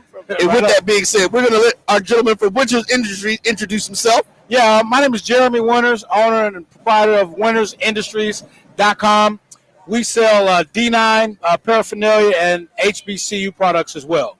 It's really nice paraphernalia. You nice about that. I've seen a lot of your stuff. We was there for the basketball tournament. I picked up some merchandise because I like the style that you put in there, and obviously your customer service is second to none. Oh, second to none. One of the things we talked about there is like a lot of folks have the fraternity for homecoming, and they buy a particular shirt. Sometimes it's line shirts, sometimes it's a whole chapter shirt. Right. And you had the vehicle where folks can order, send it to them. They don't have to worry about collecting all this, getting it order. Correct. You have a whole system in place that can help folks that are trying to get that done. No, it is because think about it, man. You have these committees in place. Say, we're going to figure out what the homecoming shirt is going to be, what the Lions shirt is going to be, and then you got brother so-and-so over here collecting the money, and then homecoming come, you're missing 2 extra larges because, the good stuff kind of grow legs and walk away. Right. So, we take that out of it for you, We'll put the link up, and then the chapter can order directly through our website. We fulfill it to the individual members. That way, when they get to homecoming, they already got the products. And, they can also do as a fundraiser, too, to make money. So we just try to streamline everything for them. And, Doc, one of the things to let folks know, that's what I was mentioning earlier. You will be able to do that soon with the BCSN merchandise, that you'll be able to get it. And what we're going to be asking people to do is to help support us. Get it in your school colors. Get it in your fraternity colors. Just get it with the BCSN logo. Because as we travel around the country this year, if we see you at any of these games with our stuff on, you'll be entered for a contest that we're going to get into a little bit later on in the season in the next few weeks. But let's just say it'll include some trips to Atlanta with lodging and tickets to where you want to be. Well, I was just going to say, hell, I'll wear it for a trip to win, but I live here, so I'm going to leave that to y'all. Talk a little bit more about what you do. And just to make sure that we get it, he is also a Gramblingite. Yes, I'm a G, man. I represent that G, at all times, man. And I told you last time when we talked, you know what I'm saying, Grambling in 5. I'm always going to bet on Grambling, even when it ain't looking too good, man. But, yeah, man, originally from Chicago, but ended up down in Grambling on a band scholarship. Man, that changed my life because I had no intentions of going to college. I'm the first person in my family to go to college. Look at that. And I just happened to be in one of the premier high school bands in Chicago, Dunbar High School. Okay, And I heard about that. Yeah. Grambling came. They were recruiting. Wow. And, upon graduation, I had no plan, but I had an acceptance letter Somebody to had a Grambling. plan for you. Somebody had a plan for me, exactly.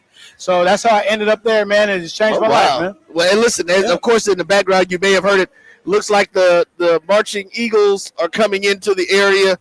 You hear that in the background. Of course, this is the area where they will be doing it.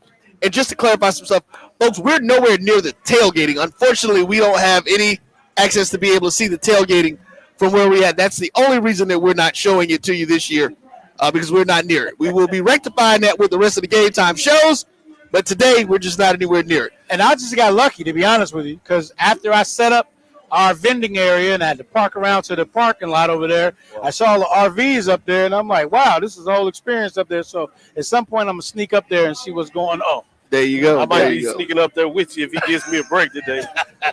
But with that going on, shout outs to those that are coming by showing us love there. That we see all the time. I talk a little bit about in terms of how you got into the business. Well, right after college, I opened up my own store in Grambling, right in the village. I'm an artist, art major. I can draw you as clear as you standing right there. So I was already making shirts and stuff like that. And then being part of the greatest fraternity in the world, Omega Psi Phi. Let them know. Disrespect, brother.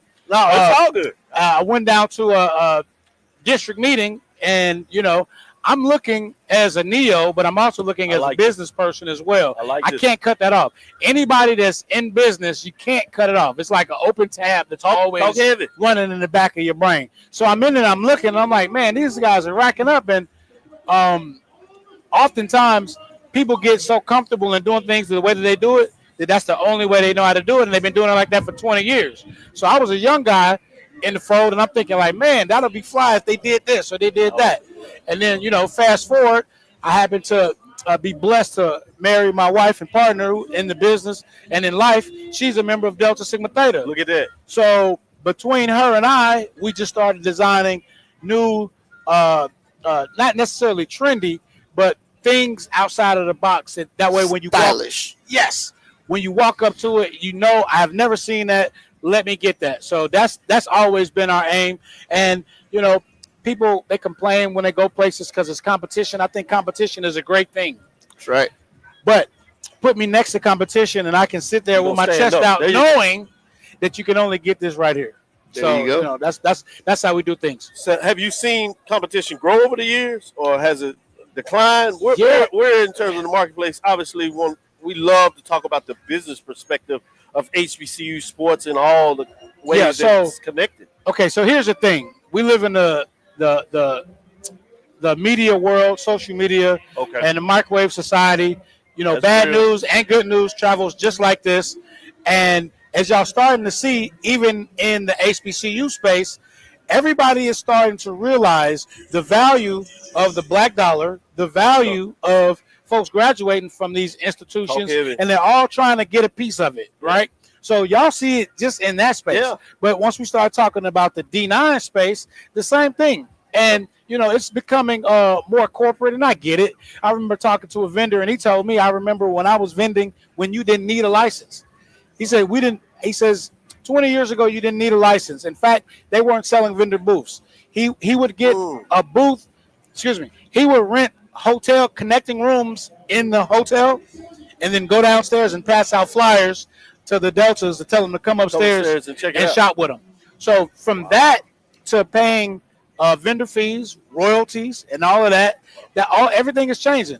And the younger generation of entrepreneurs are coming in, and I love to see it because it keeps me sharp. Okay. They're coming in, they're taking advantage of Instagram, Facebook, TikTok. I know it's TikTok, but I call it TikTok. They TikToking.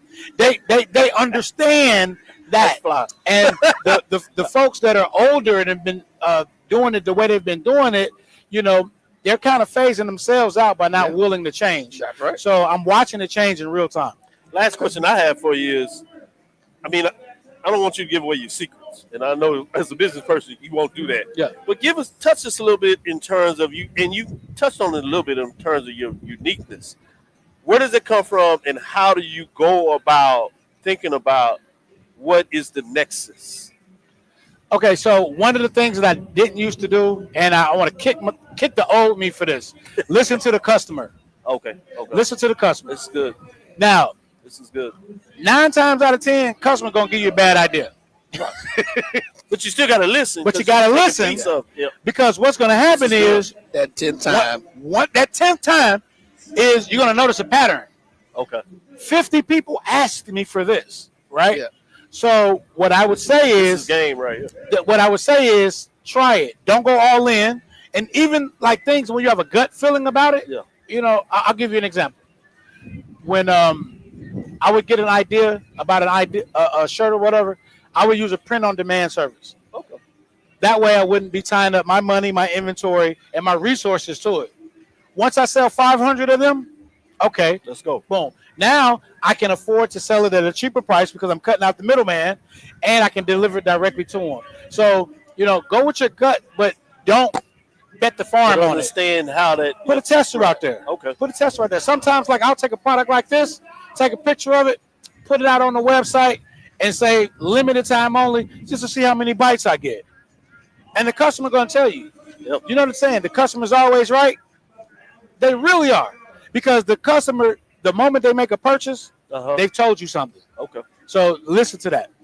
Appreciate it. That's one I had, and it's always fascinating to speak with you, just from what we did earlier. Like I said at the SWAC men's and women's basketball tournament, because of the way your mind works. Yeah, it's fascinating, and I appreciate you sharing that with me and sharing that to a larger audience. And I think it's going to return. Folks understand the care that you put in the designing your products and apparel, and the way that you go about it is important. And then you make the holistic tie-in that you're an HBCU graduate. Correct. So it's a different touch, and like you said, that's outside of the corporate framework where you're just selling products to sell it.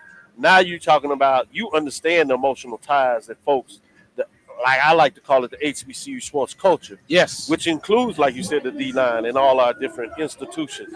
So the fact that you're able to navigate that space, I just want to say thanks. Yeah, no, I appreciate you, man. Yep. Brother Winters, we're going to get you out of here on this one.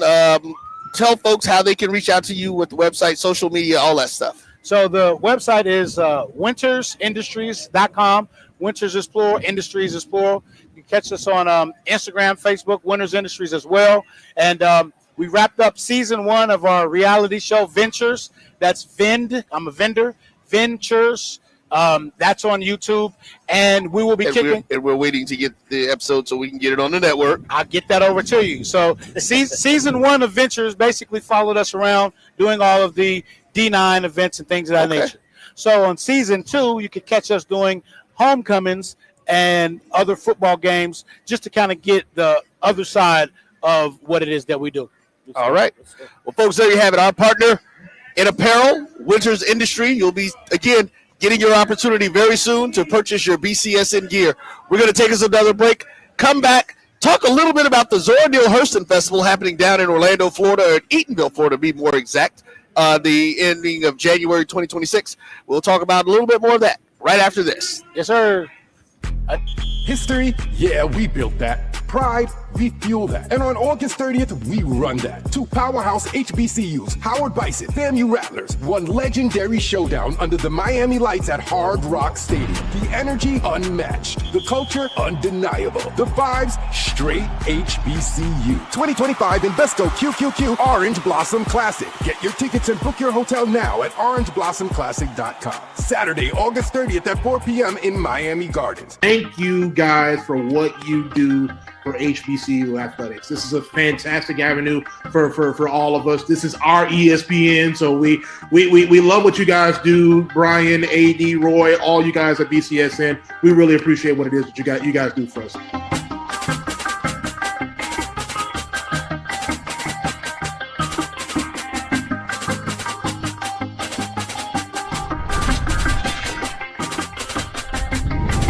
Football fans, HBCU HBCU football is back in the ATL with the Qriket MEAC SWAC Challenge Kickoff. Representing the MEAC, North Carolina Central, and representing the SWAC, Southern, Eagles, Jaguars, the Marching Sound Machine, the Human Jukebox. The kickoff trophy is up for grabs, and bragging rights are on the line. The rivalry is real. Bring the family and join us pre-game for the fun-filled Coca-Cola fan experience, including band jamborees, food, activations, and fellowship. For tickets and information, visit MEACSWACchallenge.com.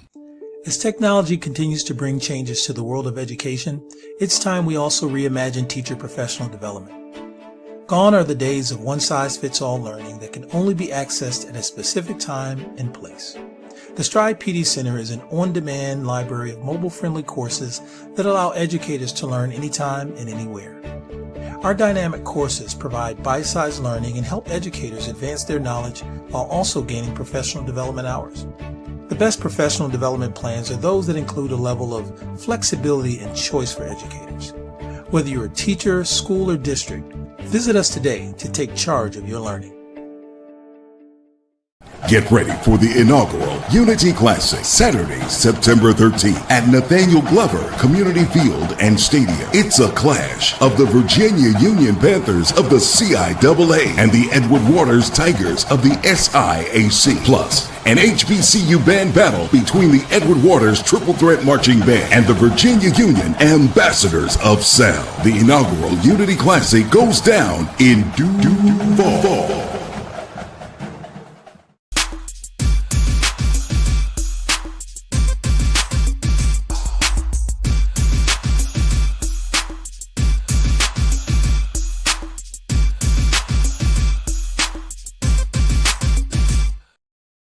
Hello and welcome back to the BCSN Game Time Show live right here from the 2025 Qriket MEAC SWAC Challenge as Ja is standing there with a strange look on his face.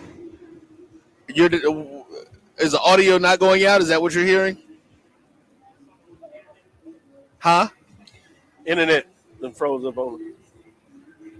What's happening with the page, with StreamYard? It's just the internet.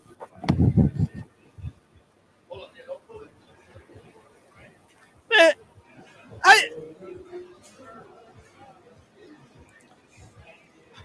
y'all ain't tell me I gonna go get nothing to eat.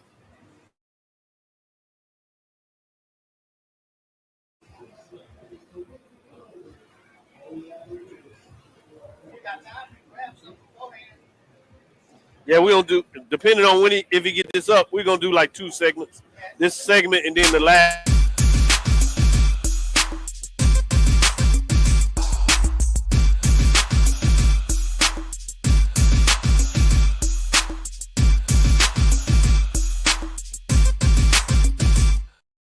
You do 15-minute segment, then we're going to do a close. Oh, y'all want to do a close? Oh, well, we're back. Hello, everybody. Welcome back to the BCSN Game Time Show. Sorry about that. Did it happen again?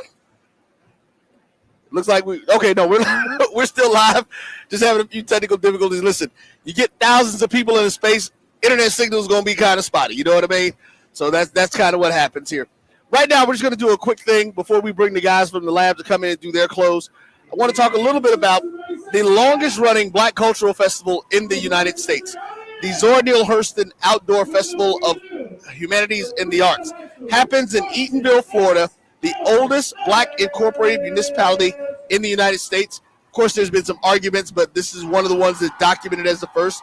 Doc, if you remember, there was a movie that Oprah Winfrey did that starred Halle Berry. Yes. This was the town that was in that movie that she lived in, which was Zora Neale Hurston's home, which is, of course, in Eatonville, Florida again.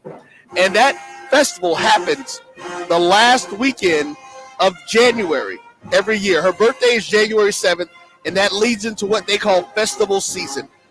Now, in order to get more information, folks, go to zorafestival.org and you can get all your stuff. We're going back to some old school stuff, man. Doc, there were times I used to live in Eatonville. There were years that there were 30 to 60,000 people coming through the town of Eatonville for the Zora Neale Hurston Festival. After about, I think, at least 15 years, we're in a situation now where we are moving back to a larger space that we were in the town that was the Hungerford Prep property, which that land was given and donated, but had to be used for the education of the Black students in the Eatonville community and doing different things. And I mean, it's a great festival, cultural, lots of food, lots of vendors. Going to be a lot of fun, so stay tuned for more information. You will be hearing more about that festival throughout the year with us. They'll be traveling with us with certain things and pushing it. But you guys definitely should make your way out. I want to say that this year it is the 31st through the 2nd of it's January 31st. It starts that Friday, and then the 1st and 2nd of February, which ends that Sunday. And make sure you come on down to Orlando. Lots of great things. Eatonville is just north of Orlando. So it's in that area for those who aren't familiar geographically with where it is. And, of course, in the background. Yeah, certainly. I remember the advertisements, and I had me excited. I'm a festival type of guy in terms of that, particularly when it's culturally related. Yeah. And that's what I love about this. And when you tie in the food and those components of it, obviously the arts and craft that you get and different merchandise that's available there, and you tie it in with the historical nature of this event. It's fascinating when you see that. I got to find a way to see if I can get it on my calendar among the things that I'm trying to do to make sure I get in and support, obviously, the BCN network in terms of what we do overall globally and how we can maneuver beyond just the HBCU sporting scene. And there's obviously ties in that as well. Well, there are definitely academic ties to this event. They have seminars and sessions that go on throughout the year that I'm sure someone in the academic space such as yourself would be enjoying and getting into. Yeah, when you talk about the PEC, Pride and Heritage, Education, Excellence, and Cultural Arts, when you have the ability to tie that together in terms of the historical nature, it's just fascinating. Obviously, as the Dean of the College of Education, the Dean of HBCU Sports, education is fundamental to everything that I put together in my platform. Whether it's what I do in terms of my permanent job, in terms of being a professor at Texas Southern University, or is it related to what we do on Dr. Liz inside the HBCU Sports Lab? The framework of that show is not just to provide entertainment. We do that as well. But it is geared in terms of educating the masses in terms of HBCUs and even more so in terms of the sporting content. So, I'm all in terms of the Zora Outdoor Festival. I love the name. Anything you can tell us in terms of what you've found out about how the name came to be for the festival, I think is intriguing as well. Well, the Zora Festival itself, you mean? Well, of course, the festival is named for her. Again, that Eatonville was her hometown. So there's a lot of stuff. There's a historical walk that takes you through a lot of things that she dealt with in her childhood. And the acronym that you were just reading, for those who don't know, PEC is actually the group or organization that puts on the festival. And that stands for the Preserve Eatonville Community. And so they are and shout out to Miss NY The Theory, who is the director of that. So they tend to have more people coming to the festival that's almost in that area. Yeah. Oh, yeah. So it's great, man. I mean, like I said, Eatonville's a small town. I want to say there are probably about 2,000, 3,000 people in the town. And like I said, it takes over. So it's a great. Again, check them out at zorafestival.org and make sure you come on out. And stay tuned for more information about it. We'll be getting it to you. We're going to take our one more. Well, before you do that, what are some areas where folks that may, obviously you get a lot of folks within that area that can drive in and things like that. But if people are deciding to fly in, what are some of the closest cities they can get in to fly in and maybe drive into? Well, Orlando. Orlando's one of the busiest airports in the world. So they're right there at the Orlando airport. Like I said, Eatonville is literally 5 minutes from Orlando. It's right up the street. It's just north. There's one town in between, one city, Winter Park, in between Orlando and Eatonville. Okay. So that's what it is. So, yeah, make sure you stay tuned and get it in there. Easy to get to. If you're drive time, it's just like driving to Disney. We are right there in Orlando. So you can definitely come out and do that. We're going to take one more break. Let Dr. Cavill and the guys from the lab come in and do their closeout. We're going to then close out and get ready to get out of here to get ready for this matchup. Yeah, I know you guys are going to get into that part, so I'm going to leave that for the prognosticators and do that. We'll be back right here with more of the BCSN Game Time. No, excuse me. We'll be back with Dr. Cavill's Inside HBCU Sports. Now, you can live in Texas and not have a good red meat blend. Texas Cowboy Dust is designed for steak and other red meats. It's out to be my most popular spice blend, made with onions, peppers, ground mushrooms, pink salt, and other spices. Texas Cowboy Dust also goes great with chicken, pork, vegetables, and adds a restaurant quality sheen to gravies and sauces.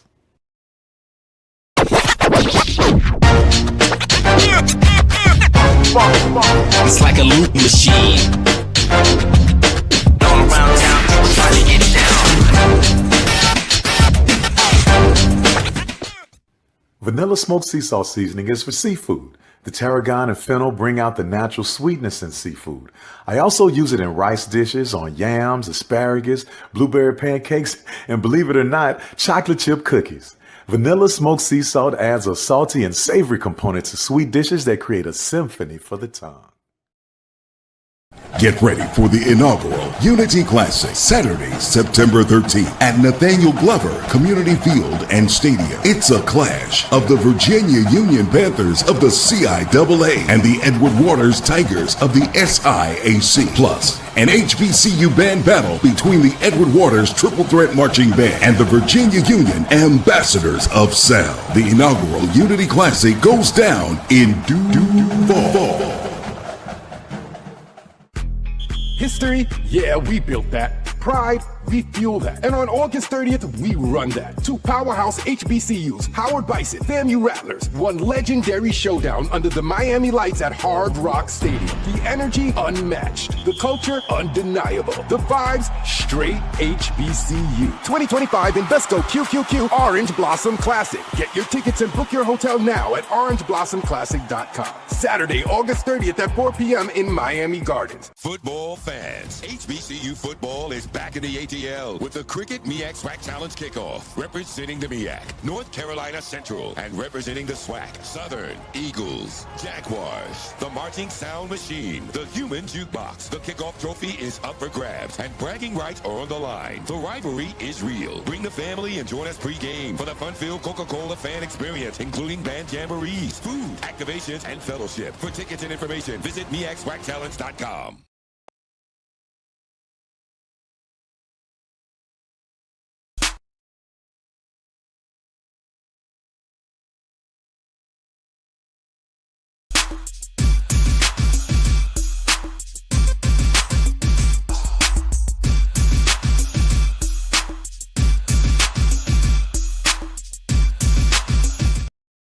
We were into the other segments bringing you those updates. They got a chance to do what they do, walk around a little bit before we get in conclusion and break down this game for you in this last segment like that. We'll talk to you a little more in terms of what do you see now as the crowd starts to enlarge and folks are getting ready, getting out here, participating in all the festivities. The bands are playing. We got the Eagles, North Carolina Central band doing their thing, and a lot of folks doing what they do when the marching sport gets involved. Yeah. Charles? Well, I mean, weather is not going to be a detriment. And you talked about how the precipitation is going to decrease during the course of the game. So we probably have seen our worst, earlier. But you starting to see the fans really milling around. Like you said, you got two high school bands over here. Everybody really got excited. North Carolina Central's band pulls up over here. The Human Jukebox pulled up over there, and it was like ants running around. So that leverage, the spirit picked up just the air of competition, the heightened sensitivity we get in terms of we know something big is about to happen. You start to feel it. The buses are coming in, obviously, with the players, so you see that lathering up. You have people working around with their different paraphernalia, whether it's the sororities, the fraternities, or it's the HBCU institutions. We see it all out there in terms of what's going on. Mike, what did you see in terms of your update as things are starting to move forward a little bit? A couple of small particulars. I think there's a new tradition. The way Southern's buses came in, that's intimidating. All black, shiny buses. And they just stopped traffic. Everybody started looking. And even if you weren't a fan, you were asking, who is that? And I think each year, schools try to outdo each other with their buses. That's a part of the hype. Seriously. So I was like, man, Southern with these all black buses, and like they're a government group or something. That's good stuff. Yeah, I saw a new gadget. I walked by the Qriket, and then I took a right. I was looking for tailgaters. There was a guy with a pickup truck. He had the back cab open. He pushed a button. TV automatically springs up. Oh, wow. And then a grill automatically pushed up. Okay. I said, how'd you do that? He's like, he explained it to me, but I can't remember it. He went to Home Depot. He got this, he got that, and put it together with what was already there in the truck. That's pretty cool. It was a Toyota Tacoma, but he put it all in there. Screen already came up. You get a picture of it? Yes, I did. Yeah, I want to see the picture afterwards because I might be trying to mimic and copy. See how I can get that done. That's right in my wheelhouse. See, that's the thing that you don't get anywhere else. When you mess with these guys, not only can they give you the insights in terms of the game, you use some framework in terms of the marching sport, but they're going to take you inside the culture in terms of the tailgate. What we all love about it, they're going to explain it to you and make it special for you.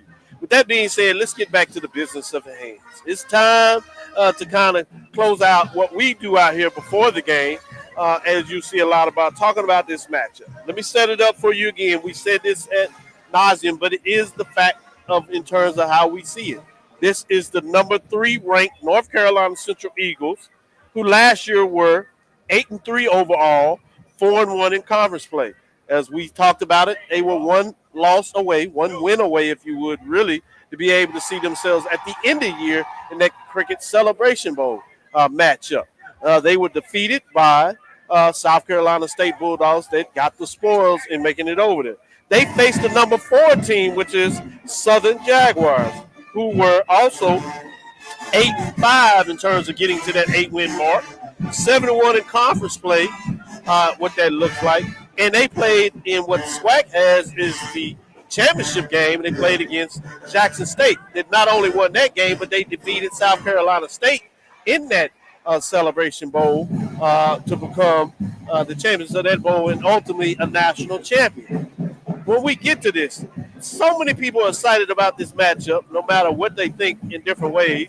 Some people maybe differently. But this is a game where you feature 2 teams that come in here with a lot of expectations, a lot of hope in terms of what this season can bring to them. Because not only do they want to have a successful season, they want to win conference. And if they win the conference, that means they will be back in Atlanta for that Qriket MEAC SWAC. For the Qriket Celebration Bowl, I should say. And so let's get into this matchup. We talked a little bit about intangibles. We talked about the social engagement. We talked about coaches playing games in terms of how they decided to set up and when they were going to release things. But now let's get into this final analysis of this matchup between Southern Jaguars and the North Carolina Central Eagles of the SWAC versus the MEAC. Where do you want to start off in terms of what you can tell our viewers that's pretty much heard everything the last 2 weeks? Where are you going to double down in terms of what they need to focus on as if they're here watching it in the stadium or if they're at home as they drive into this or moving around before they settle down and get ready to watch this game on ABC tonight? I think we've talked about it, and I think the big thing for me is who wins the trenches. I think that intangible with North Carolina Central bringing back 5 starters from last season, I think that's going to go a long way. You got a veteran presence in Walker Harris. Can he get the ball out to his toys, to his wide receivers, to his big tight ends? These teams are so similar looking at each other, but I think it comes down to that. I'm looking for a defensive struggle. I'm looking for a 2017 game with things being decided in the 4th quarter, and it's going to be that drive where the running game takes over. Where does the fatigue kick in for whomever? And that being said, I'm going to go. Oh, hold it. Tease it out. I'm going to tease it out. For the end, I will get you on that and ask you to make your commitment of which way you're going to lead, how you're going to say this thing's going to work out. Mike, let me get in there. Where are you doubling down in terms of what folks need to watch for in this matchup and how that pushes in terms of the rest of the season for either of these teams? I'll put it like this. North Carolina Central is a stable team. They have new players, but they have Trey Oliver. Brings us stability. You have a Southern team, the last 3 years, they have finished number 7, number 8, and number 10 in the SWAC in offensive output. Can they increase that? It's been 6, 7, and 9. So can they increase that output this year? They've got a quarterback who only had 18 passes, give or take 400 yards. He's for all intents and purposes new.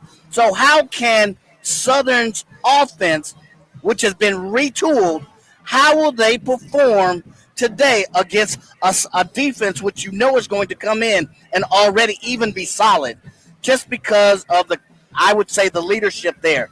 That to me is one data point I want to look at. The other one is North Carolina Central in offensive output last 3 years, 33, 34, 35 points a game. Southern, 18, 20, 23. They allowed other teams to score about the same. So again, you want to see Southern's offensive output to really match its defensive prowl. I think they'll have a solid game on the offensive, but what can their offense do? Will they be stable at the quarterback? Will these new receivers be able to get that and the new running back, get that offense down the field? That, to me, is a big staple that I'll watch. I expect North Carolina to be stable at some point. They may take a few punches, but I expect them to be stable. What are you looking for early in this matchup when you talk about the overall framework about the stability and those things? What are some key indicators early in the matchup? Or do you see Central in terms of being able to focus on that run as they go in there? And is there a direction you think they're going to try to run the ball? And at who maybe in terms of this particular matchup? Or to your point, maybe what I think you're thinking about who they certainly not going to run the ball to. Stay away from Kelby Givens. But I'm going to ask you on the other side of that question about Kelby Givens. So I'm going to go to you first on that, and then I'm going to spin that on what you think. Well, I think you heard stay away from Kelby Givens. To me, I think CB Pettit, he put it the battle in the trenches.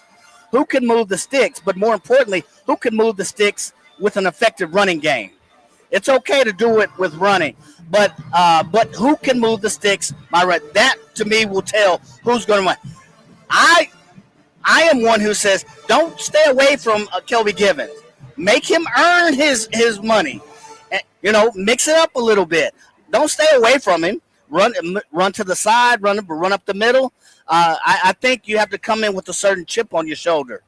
With Kelvin Givens, I want to ask you that. Do you put him on the move? Do you move him more than you do so that maybe whether they're trying to run against him or, how from a defensive schematic do you look at when you have the talent of Kevin Givens? Yeah. What do you do with him schematically in this game from your perspective? Yeah, I definitely move him around. I put him in advantageous spots, and we've seen he's a tackle for loss machine.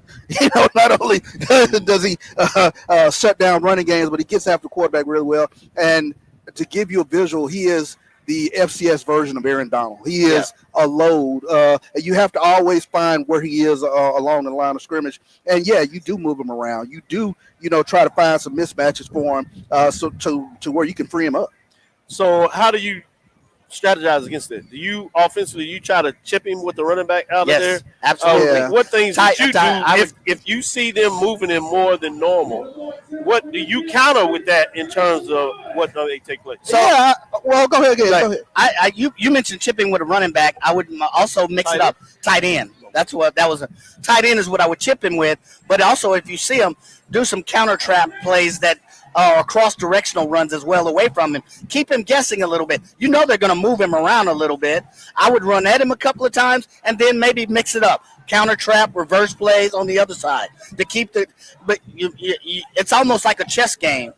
They're going to move a piece. You anticipate that move, go the other way, or sometimes go at them. Yeah, for me, quick game. Make sure you get the ball out of Walker Harris's hands.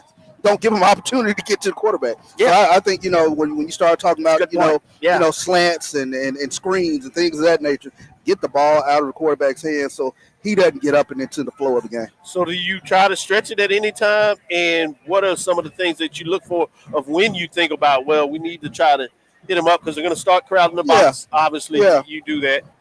And so how do you mix it in, and what do you look for in terms of when you're saying, hey, we got to take a shot every day? Do you do that early on the downs, or win later in the downs when maybe you have to? Yeah, I mean, I think you kind of have to be opportunistic. I mean, you have to, see if they're bringing an extra person in the box so that you do have, a one-on-one opportunity. Give your speedster an opportunity to get the ball downfield. So, you got to be opportunistic about that. So. Good stuff, good stuff. As Charles and those fans of Tigers, he said they're going to be here. They came to troll. Only think JSU fans. I've seen almost as many JSU shirts as I've seen Southern. I'm like, where y'all come from? That's pretty good stuff. In terms of what are you hearing from the special teams, the kicking game?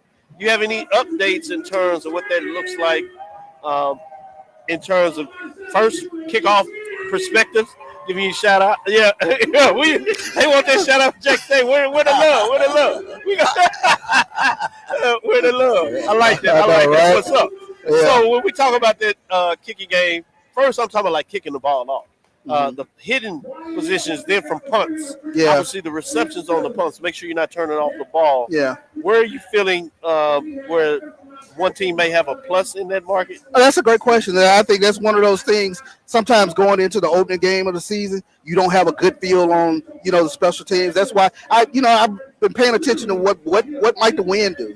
Can you get flip field position, things of that nature. If you get a advantageous wind behind your back. But I think a lot of times special teams is something that gets answered first game, whether the processes and things of that nature. How clean it is. Yeah, how clean it is. What are you talking about in terms of the field goal side of that? What are you hearing in regards to Southern or North Carolina Central? Aware that those places that they may take the chance to kick maybe a longer field goal than you think? And is it early in these games that you give maybe a little latitude of trying to see where people are? Mike, what are your thoughts? Yeah, I think and if you look at the roster, both teams have solid field goal kickers. However, it's kind of the fielding may be a little slippery. I think in this first game you do give a little latitude. You saw some of their distances, and I didn't get a chance to delve more into it like I normally do. But I think you give a little bit of latitude. I think you'll get a good feel for how that third leg of the game is, that special teams. And I think that's one area you're going to see maybe one or two kickers, maybe even miss a 25, 30 yarder. Maybe it's footing, maybe it's first game jitters, whatever. But I think you give a little bit of latitude as well. I tell you, for me, it'll be very interesting to see which coach is a riverboat gambler early in the game. Instead of selling for the points, no, we're about to make a statement. We're going to get this yard. We're going to get this 2 yards. That's going to be sort of a, game within the game type things to look at early. Yep. That's good. Outside of this, fans are fans. Football coaches love what they do, and they're fans. Mm-hmm. What do you think about the coaches and how they're watching this game in terms of what they want to see, entertainment, but also seeing if they can pick up anything earlier? Where do you go about the teams that are on Southern's or Central schedule? How are they watching this game? Oh, that's a great question, Doc, because obviously all eyes are on you tonight. So you got to make a statement. And that's why I keep talking about the physicality part of it. You have to make a statement, not just for Southern, not just for North Carolina Central, but for the SWAC and the MEAC. People have to make their determination, right? Like, this is going to be a fun season. Take a look at how they dominate the line of scrimmage. So I keep coming back to that part, and that's why I think there's a lot of pressure on both of these teams with all eyeballs going in this game. Now, we all know Southern Knights. Oh, God. We know how they react. Win or lose, Southern has to come out and make a statement. And I think it's going to impact them potentially for the rest of the season. You let them have a poor showing. Let them not come out and match physicality with North Carolina Central. That's with the assumption that you already know North Carolina Central and the MEAC. They come with physicality. But let, Southern not. Oh, my gosh, will you hear the chirping on the Southern networks? So I think, other teams will be looking also to see, what's Southern strengths, where they were picked to come out in the SWAC West. You know how crazy it is. So I think they have to make a statement, particularly to me this year at the quarterback. I go back to that. Who is going to lead their helm for the rest of the year? Sticking with you, Mike, a win is a win. But what does a good loss look like for either one of these teams? That's a bit of a philosophical question to me. We've talked about it. What is a good loss? For me, I think Southern stands to benefit from a good loss. I don't think there's no such thing for North Carolina Central. Oh, wow. Okay. I don't think so. I think the prognosticators, Vegas has all picked North Carolina Central. You expect a stable team despite turnover to come in. Southern is kind of that X factor. And I think for them, even if it's a close game, if they are able to match physicality, establish some kind of offensive ebb and flow and consistency, I think you could, if there's any such definition, you could call that a good loss for them. If North Carolina Central somehow should lose this game, I don't think that definition exists for me. That's just the Mike Washington take on it. That's why we asked you the question, because you will tell your perspective and you don't hold it back. Win is a win, right? But same question to you in terms of the loss column. What does a good loss look like in this matchup, particularly from a fan's perspective? A good loss is coming down in the fourth quarter and some calamity happened. And, where you could sit back and say, if A didn't happen, then we would have would have taken place, So, but I think it's the great thing about it is it's first game of the season. It's not a conference game. It has the bragging rights element to it. So you can get through week one. You can get through week one with, a tough loss. Showtime. It's time to put your cards on the table. You've heard everybody in terms of the ESPN numbers. You've heard all week long everybody's thoughts. And this will be some couple of shows after us that'll get into it. And we support those doing their stuff as well. But it's time to call your shots. Put it on the air. What direction you going and why, Charles? I like the fact that North Carolina Central is bringing back all starters along the offensive line. They get an opportunity to try to dominate the trenches early in this game. That's what I'll be looking for, especially, like I said, can the MEAC reassert itself from a physicality standpoint and push Southern around along the defensive line? For that reason alone, I'm going to go with North Carolina Central in this game. I think they have a veteran presence at quarterback to where once you do start walking people up, if you're able to run the ball well, they can go over the top. And they have a really good tight end as well. If you had to put a score on it, what would it look like? 2017. 2017. Mike, which direction you going with this matchup? I think for me, experience trumps roster turnover. I think Trey Oliver knows what it's like to be in this game, in a game situation, and other game situations. I think Harris will make enough plays to outlast, I guess, that whatever defensive front by Southern. And I just think at the end of the game, that stability and leadership, that line, I think, Harris will outlast that defense. And I think at the end of the day, it will be a North Carolina Central win. My score, if I had to pick one, 24-18. So both of y'all going with the Eagles, and the MEAC rises again, takes a little bit of the control and makes a statement, both as they have been in the wrong direction for them in regards to the Qriket MEAC SWAC Challenge kickoff, as well as the Qriket Celebration Bowl. Got time to get your ideas of what that looks like. We got a full season to cover to get into that.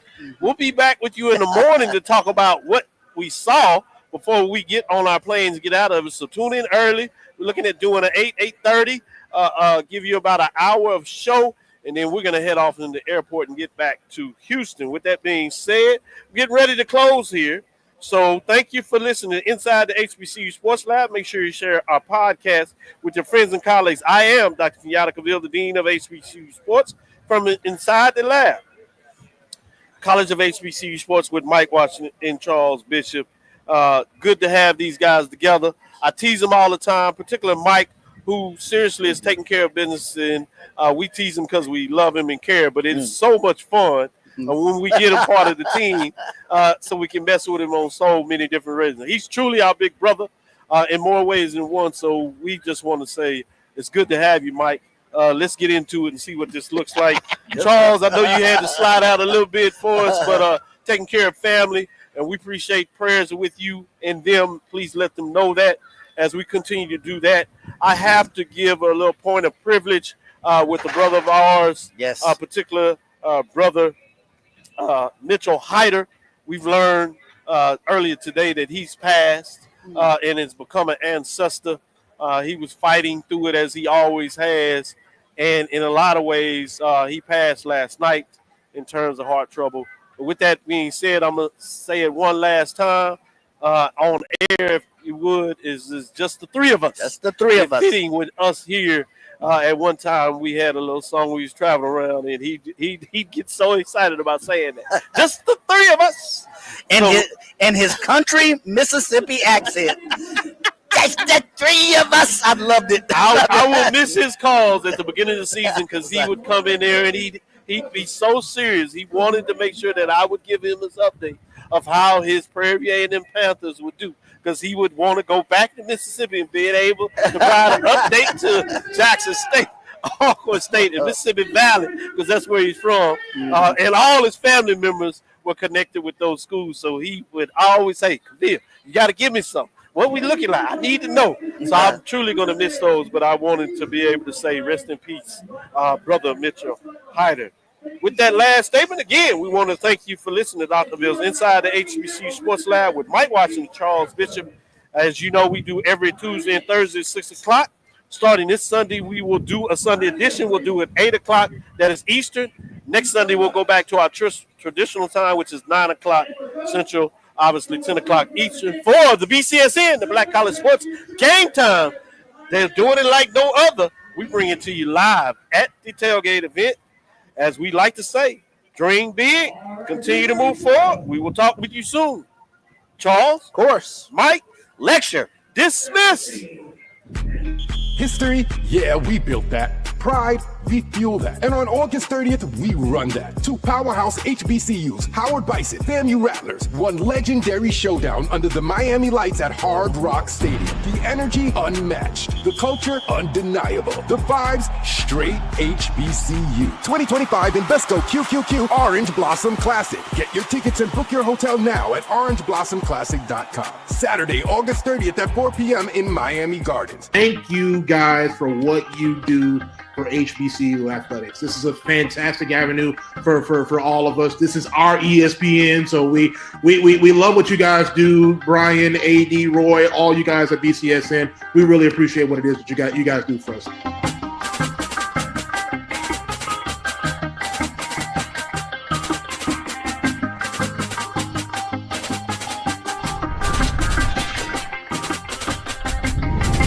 Football fans, HBCU football is back in the ATL with the Qriket MEAC SWAC Challenge Kickoff. Representing the MEAC, North Carolina Central, and representing the SWAC, Southern, Eagles, Jaguars, the Marching Sound Machine, the Human Jukebox. The kickoff trophy is up for grabs, and bragging rights are on the line. The rivalry is real. Bring the family and join us pre-game for the fun-filled Coca-Cola fan experience, including band jamborees, food, activations, and fellowship. For tickets and information, visit MEACSWACchallenge.com.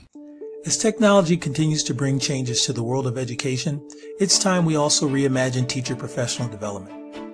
Gone are the days of one-size-fits-all learning that can only be accessed at a specific time and place. The Stride PD Center is an on-demand library of mobile-friendly courses that allow educators to learn anytime and anywhere. Our dynamic courses provide bite-sized learning and help educators advance their knowledge while also gaining professional development hours. The best professional development plans are those that include a level of flexibility and choice for educators. Whether you're a teacher, school, or district, visit us today to take charge of your learning.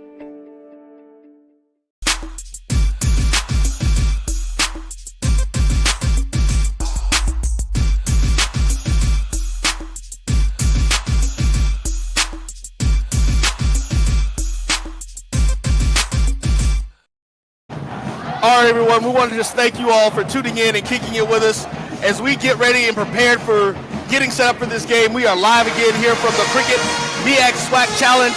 The Southern Jaguars, the North Carolina Central University Eagles, getting ready to get at it. Game time, 7 o'clock, live on ESPN. Make sure you check it out. Want to give a special shout out to a couple of folks.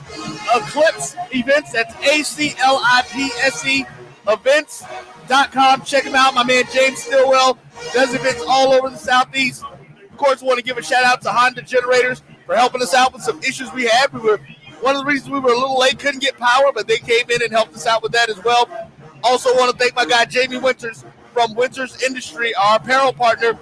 Be on the lookout, folks. This is how you can help support us as well as help support a black-owned business at the same time. Want to again thank Qriket, PJ Parr from Qriket, you guys, that entire team for what they do. John Grant, ESPN, thank you for allowing us to be here and be a part of it. To my crew, of course, Dr. Cavill, the Inside the HBCU Sports Lab team. Kevin Carter, Charles, our new band guy. John, of course, behind the ones and twos. Mel, who was here earlier. Carol McLeod, who you'll be seeing throughout the season. This is game 1, week 0 rather. So this is still kind of preseason, but it's real game time, real work. We're getting it in. Next week we are live from Miami Gardens, Florida, to be more specific, as the Florida A&M Rattlers take on the Howard Bisons in the Orange Blossom Classic. So make sure you join us. Next week's show will be at 9 o'clock, and then we will come back and do a pregame show specifically for the game that is later in the afternoon, of course. And, man, I think that's about it. But, guys, again, the BCSN Game Time show, look for the schedule to be released this week on all of your favorite programs. We'll let you know where you'll be able to catch us up at, get engaged, play in some of our contests, get into Jaws Esports competition, get into our Spades competition, get into our Grill Off Dish of the Day competition. So many things. It's going to be a lot of fun, all with the singular purpose of getting back here to Atlanta for the Celebration Bowl. So until next time, for the entire BCSN family, I am Roy Evans signing off. We'll see you.